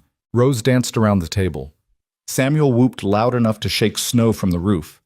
Martha burst into tears of happiness, and Jacob serious. Jacob grabbed Clara in a hug that nearly lifted her off her feet. A baby, Rose kept saying. A real baby. You're all my real babies, Clara said, tears streaming down her face. This one will just be newer. That night, as they lay in the bed they now shared, Elias finally spoke what he'd been holding back. I love you, he said simply. Not like I loved Margaret. That was first love. Young love, the kind that burns bright and fast. This is different, deeper. You walked into our broken life, and instead of trying to fix it, you helped us rebuild it into something new, something that honors what was while embracing what is. I love you too, Clara whispered, for seeing worth where everyone else saw waste, for giving me children to mother when my body couldn't create them, for being patient while I learned to be brave. The moonflowers had long since died back with the frost, but Clara had collected their seeds, carefully storing them for next spring. As she drifted off to sleep, she thought about cycles of seasons of growth, of loss and renewal. Her hand rested on her still flat belly, where impossible life grew, while around her slept the children who'd made her a mother before biology caught up with her heart. Tomorrow would bring new challenges. The pregnancy would be difficult. She was older now, and her body had been through so much. The children would need to adjust to sharing her attention. The town would have opinions about the barren woman suddenly with child. There would be complications, fears, moments of doubt. But tonight, in a cabin at the edge of the wilderness, Clara Boone, former Jennings, nobody lay surrounded by the family she'd earned through blood, sweat, and stubborn love. She'd been sold for $50, the price of humiliation and despair. But she'd purchased her place here with currency far more valuable: presence, patience, and the kind of love that grows in broken soil. The baby moved again, that flutter of promise, of future, of life, continuing despite all odds. Outside, snow continued to fall, blanketing the garden, where moonflowers would bloom again come summer. Inside, the fire crackled in the hearth, and 5 hearts beat in rhythm, with hers the family symphony she'd never thought to conduct. Thank you, she whispered to the darkness, to God, to Margaret's spirit, to the universe that had seemed so cruel, but had actually been preparing her for exactly this moment. This life, this love, that wasn't lesser for being different. Tomorrow she would wake to children calling her mama, to a husband who valued her for more than her womb, to a life that had grown from the ashes of her devastation. But tonight she simply held the wonder of it all. The broken woman who'd become whole, not by being fixed, but by discovering that broken pieces, when fitted together with love and patience, could create something even more beautiful than the original design. The winter months passed, with Clara's belly growing rounder, defying every medical prediction that had once defined her worth. By March, when the snow finally began its retreat, she could barely manage the ladder to the loft, and the children had taken over most of her duties with a protectiveness that both touched and frustrated her. I'm pregnant, not dying, she told Martha one morning when the girl insisted on hauling all the water herself. Mama, you're 43 years old, having your first baby after being told you couldn't have any, Martha replied with her mother's practical wisdom. We're not taking chances. The truth of it sat heavy on Clara. Dr. Morrison had been visiting weekly, his face growing more concerned with each examination. The baby's healthy, he'd say, but you're not a young woman, Mrs. Boone. This birth, it won't be easy. Elias had grown quieter as her time approached, and she'd catch him watching her with eyes full of fear. She knew what haunted him. Margaret had died in childbirth, and here was his second wife, older and supposedly barren, attempting what had killed his first love. I'm not Margaret, Clara told him one night when his worry became too heavy to ignore. And this baby, this is different. This child was fought for, prayed for, impossible made possible. I won't leave you, Elias. I won't leave any of you. But promises were easier made than kept, and when labor began on a rain-soaked April morning, Clara understood why Elias had been so afraid. The pain was unlike anything she'd experienced, waves of agony that made setting Jacob's legs seem like child's play. Hour after hour passed with little progress, and she could hear Dr. Morrison's worried murmurs to Elias in the main room below. It was Rose who broke the rules, climbing the ladder, despite being forbidden, crawling into bed beside Clara, with her small face fierce with determination. You can't die, Mama, the little girl said firmly. You promised you were staying forever, and you don't break promises. Rose, sweetheart. No. Rose interrupted. When Jacob's leg was broken, you told him that sometimes all we can do is go through the hurt together. So that's what we're doing, all of us. And somehow the other children appeared Martha with cool cloths for her forehead. Samuel holding her hand with surprising strength, Jacob reading from the Bible in his steady voice.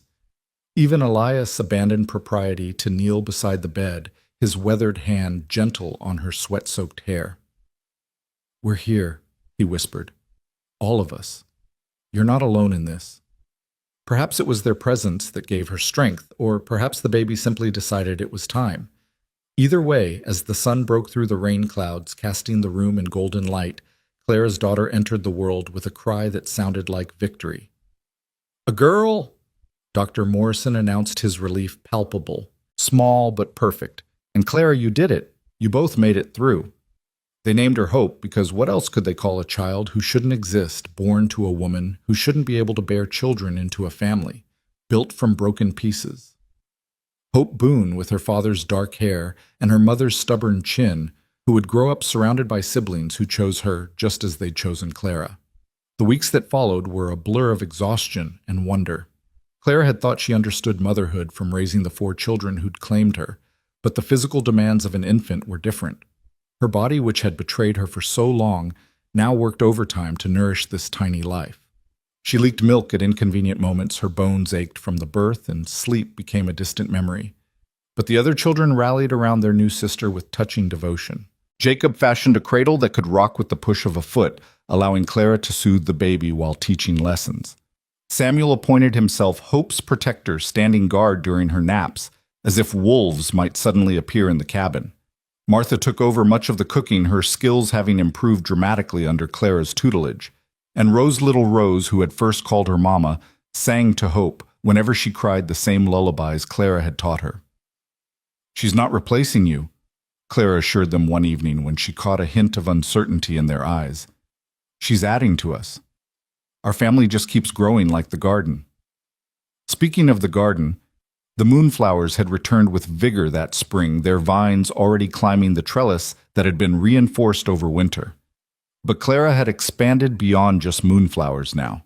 The plot that had once been Margaret's unsuccessful attempt at vegetables had been transformed into a thriving garden that seemed to defy the mountain's harsh conditions. She grew things that shouldn't flourish at this elevation, tomatoes that ripened despite the short-season squash that spread with unlikely enthusiasm, herbs that filled the air with fragrance. People from town began to visit just to see Clara's garden to ask her secret. There's no secret, well, she'd tell them, though that wasn't entirely true.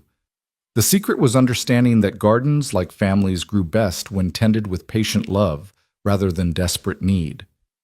The secret was knowing that soil enriched by struggle often produced the strongest growth. It was in May, when Hope was just 6 weeks old, and the garden was exploding with life, that Thomas returned one last time. But this time he brought news that would change everything. "There's men coming," he said without preamble, standing at the edge of the property, as if afraid to come closer. "From the lumber company. They want to buy out all the small operations, including yours." Elias stepped forward, his hand instinctively going to the rifle by the door. "We're not selling." "They don't always ask twice," Thomas warned. "They've got legal ways of making things difficult. Blocking access roads, challenging property lines, undercutting prices until you can't afford to stay." He paused, his eyes finding Clara where she stood with Hope in her arms. "I thought you should know. Professional courtesy, one lumberman to another." "Why warn us?" Clara asked, studying the man who'd once discarded her so easily. Thomas was quiet for a moment, his face working through emotions he couldn't quite voice. "Because I was wrong," he finally said. "About everything. About what makes a woman valuable, what makes a life worthwhile. Patricia gave me 3 sons, but our home is cold, efficient, proper. Your home—" He gestured at the cabin where children's laughter spilled through the windows, where the garden grew wild and beautiful. "This is what I threw away." He left without another word, but his warning proved prescient. Within a week, 3 men in city suits arrived, their wagon out of place on the mountain road. Clara recognized the type she'd seen them in her father's store, men who measured everything in profit and saw people as obstacles to earnings. "Mr. Boone." The lead man, introducing himself as Mr. Garrett from Pacific Lumber Corporation, said smoothly, "We're prepared to make you a very generous offer for your land and timber rights." "Not interested," Elias said flatly. "You haven't heard our price," Garrett persisted. "Enough to set your family up properly in town. Your children could attend real schools, have opportunities." "My children attend school right here," Claire interrupted, stepping forward with hope in her arms. "Taught by someone who actually cares about their learning, not just their compliance." Garrett's eyes dismissed her instantly, a woman holding a baby clearly not worth addressing. It was a familiar dismissal, one she'd experienced countless times before. But this time, instead of shrinking, Clara smiled. "You should leave," she said pleasantly, "before the garden tour arrives." "Garden tour?" Garrett asked, confused. As if on cue, 2 wagons appeared on the road filled with women from town. It had started as an accident, Mrs. Henderson bringing her church group to see the moonflowers, but had evolved into a weekly event. Clara's garden had become famous throughout the valley, and women came to learn her techniques, buy her seeds, and simply marvel at what grew in seemingly impossible conditions. "Ladies," Clara called out cheerfully, "we have visitors from the Pacific Lumber Corporation. They're here to discuss buying our land." The reaction was immediate and fierce. These mountain women understood what corporate buyouts meant: husbands without work, families displaced, communities destroyed. They surrounded Garrett and his companions with the practiced intimidation of people who'd faced down bears and bitter winters. "You buyin' the Hendersons' place too?" one woman demanded. "What about the Millers, the Johnsons? You plan to clear cut like you did over in Millerville." Garrett tried to maintain his composure, but facing down a crowd of angry mountain women while surrounded by Clara's abundant garden proof that this land was loved, intended, not just exploited, cracked his confidence. "We'll be in touch," he said, stiffly retreating to his wagon. "Don't bother," Elias called after him. "The answer will always be no." But Clara knew men like Garrett didn't give up easily. Sure enough, within a month, strange things began happening. The road to town was blocked by accidentally felled trees. The price for lumber dropped precipitously, but only for small operations. The bank suddenly questioned the property lines, requiring expensive surveys. It was during this siege that Clara's garden became their salvation in an unexpected way. The women who visited began bringing more than just admiration. They brought business. They wanted Clara's vegetables for their tables, her herbs for their medicines, her flowers for their celebrations. What started as a garden became a thriving business that offset the losses from the lumber interference. More importantly, it created a network of allies. When Pacific Lumber tried to challenge the Boone's property rights in court, the entire valley showed up to testify. When they blocked the roads, the community worked together to clear them. When they tried economic pressure, the local families found ways to support each other. The battle came to a head in July when Garrett returned with what he clearly thought was his killing blow, a document suggesting that the original land grant to Elias was invalid due to a clerical error. "You have 30 days to vacate," he said triumphantly, "unless you're prepared to spend years and fortune in court." Clara looked at the document, then at Garrett's smug face, and made a decision that surprised everyone, including herself.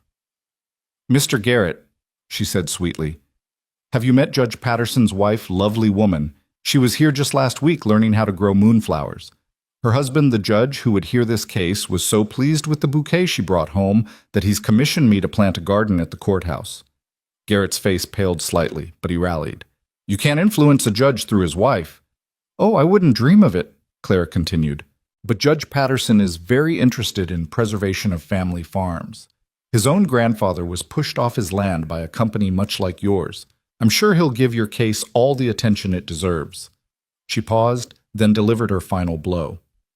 "Of course, there's also the matter of those surveys you filed, the ones that show the creek running through our property. Curious thing that creek provides water to 6 other families downstream. If your surveys are correct, you're claiming water rights that affect the entire valley. I wonder how that will play in court." Garrett stared at her. This woman he'd dismissed, who stood there with baby sick on her shoulder and dirt under her fingernails, who had just expertly turned his weapon against him. "This isn't over," he warned. "Yes," Clara said firmly, "it is. Because here's something you don't understand, Mr. Garrett. This isn't just land to us. It's home. It's where my children learned to read, where my husband buried his first wife, where I discovered that barren ground can still produce abundance if you tend it right. You're fighting for profit. We're fighting for our lives. Who do you think will fight harder?" Garrett left and didn't return. Within a month, Pacific Lumber had moved on to easier targets, leaving the valley in peace. The victory felt larger than just one family defending their home. It was a community refusing to be consumed by corporate greed. That night, as the family celebrated with a special dinner, Jacob raised his glass of cider. "To Mama," he said simply, "who grows gardens and fights lumber companies and does impossible things before breakfast." "To our family," Clara corrected, looking around the table at these people who had become her world, "who stands together no matter what storms come." August brought the moonflowers into full bloom, and with them came a surprise visitor, Dr. Morrison, but not for medical reasons. He stood in the garden as twilight fell, watching the massive white flowers open to the night. "I owe you an apology," he said quietly. "A deeper one than I've offered before." "You've already apologized," Claire reminded him. "For my lack of compassion, yes, but not for my lack of vision." He turned to her, his face serious. "When I pronounced you barren, I thought I was stating a medical fact. But I've watched you these past 2 years, and I've realized something. I was so focused on what your body couldn't do that I couldn't see what your spirit could accomplish." He gestured at the garden, the cabin where children's voices carried on the evening air, Hope sleeping peacefully in Clara's arms. "You've created more life here than most fertile women ever do. You've grown a family from sorrow, a garden from impossibility, a community from isolation. You've made me reconsider everything I thought I knew about what makes a woman valuable." "We're all valuable," Clara said softly. "We just have to find the right soil to grow in." Dr. Morrison nodded, then surprised her by asking, "Would you consider teaching, not school teaching, but teaching women about healing, about herbs and remedies? I'm getting older, and this valley needs more healers. You have the hands for it, and more importantly, the heart." Clara thought about it as the moonflowers released their perfume into the night air. "I'll consider it," she said. "But I'd want to teach more than just healing.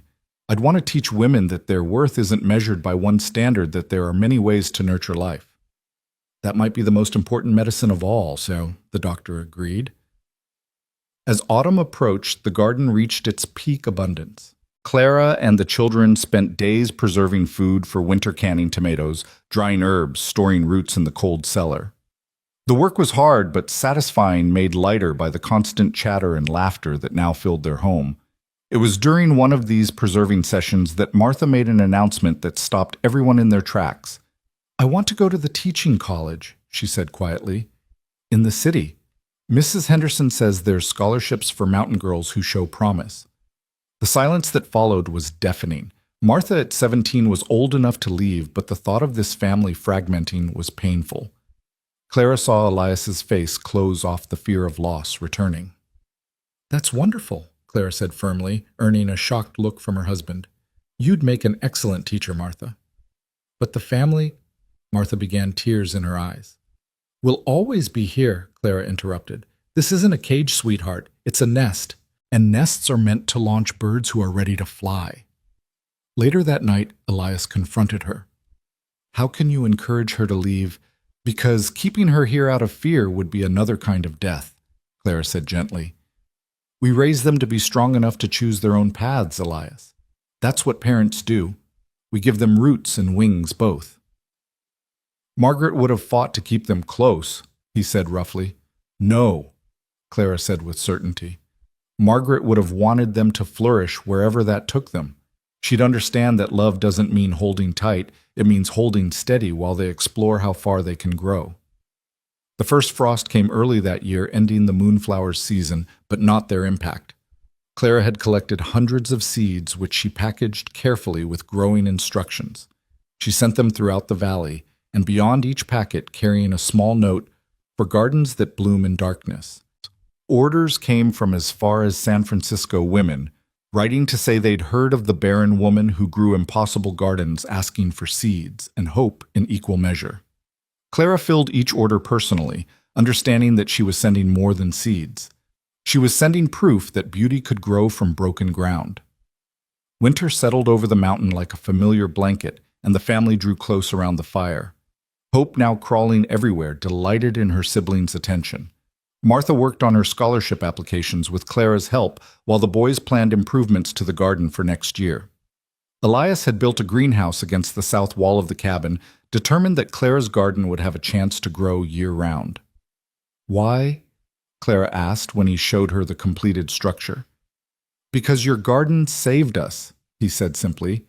"Not just from Pacific Lumber, but from becoming closed off, isolated. Your garden brought the community to us, showed us we weren't alone." He paused, taking her dirt-stained hand in his calloused one. "You did that. You grew connections where I only saw boundaries." Christmas brought unexpected joy when Harold arrived with a wagon full of gifts and a humility Clara had never seen in him before. He'd sold his store, he explained, unable to continue in a place where everyone knew he'd sold his own daughter. "I'm moving to California," he said quietly. "Starting over. But I wanted to see you once more, to see—" He gestured helplessly at the warm cabin, the thriving family, the evidence of abundance everywhere. "To see what you built from the ashes I left you in." "We built," Clara corrected. "All of us together." Harold stayed for dinner, watching in wonder as this family operated like a well-oiled machine of love and chaos. When he left, he pressed a bank draft into Clara's hand. "Your mother's inheritance," he said. "She left everything to you. It's not much, but maybe it can help with Martha's schooling." After he left, Clara looked at the draft enough to send Martha to college and perhaps start that healing school Dr. Morrison had suggested. Money that came from pain but could be transformed into possibility. Spring returned with explosive force, the greenhouse having protected enough plants that the garden got an early start. Martha received her scholarship acceptance on the same day the first moonflower seedlings pushed through the soil. The synchronicity wasn't lost on anyone, one flowering beginning as another prepared to transplant. The healing school started small, just 3 women from town who wanted to learn Clara's methods. But word spread as word always did in the mountains, and soon Clara was teaching a dozen women how to set bones, brew medicines, grow healing herbs, and most importantly, how to see their own worth beyond what society measured. "You're all gardeners," she told them on their first day, standing in the abundant garden with Hope toddling between the rows. "Some of you grow children, some grow food, some grow communities. But we all grow something, and that growth is valuable whether it's recognized or not." Years passed like seasons, each bringing its own challenges and victories. Martha became a teacher, returning every summer with stories of the wider world. Jacob took over much of the lumber business, modernizing their operations while maintaining respect for the forest. Samuel discovered a gift for mechanics, eventually opening a shop in town. Rose grew into a healer, like Clara, taking over much of the teaching when Hope and the 2 more children who followed Clara's supposedly barren body produced 3 miracles total, demanded more attention. The garden expanded every year, eventually covering an acre of what had been rough mountain ground. It became legendary in the state, written about in newspapers, visited by agricultural experts who couldn't explain how Clara grew things that shouldn't thrive at that elevation and climate. "What's your secret, they'd always ask. "Understanding that nothing is truly barren," Clara would reply. "Everything has the potential for growth. You just have to find what it's meant to grow." When Clara was 60, Elias 70, they stood in the garden on a summer evening watching their grandchildren chase fireflies between the moonflowers. Martha had brought her 3 children for a visit.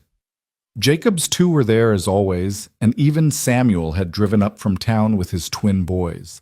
Rose, unmarried by choice, but fulfilled by her healing work, directed the chaos with the same calm authority Clara had learned to wield.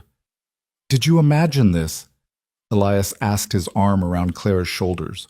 Both of them weathered now, but still strong, still growing. "When you climbed into my wagon that day—" "No," Clara admitted.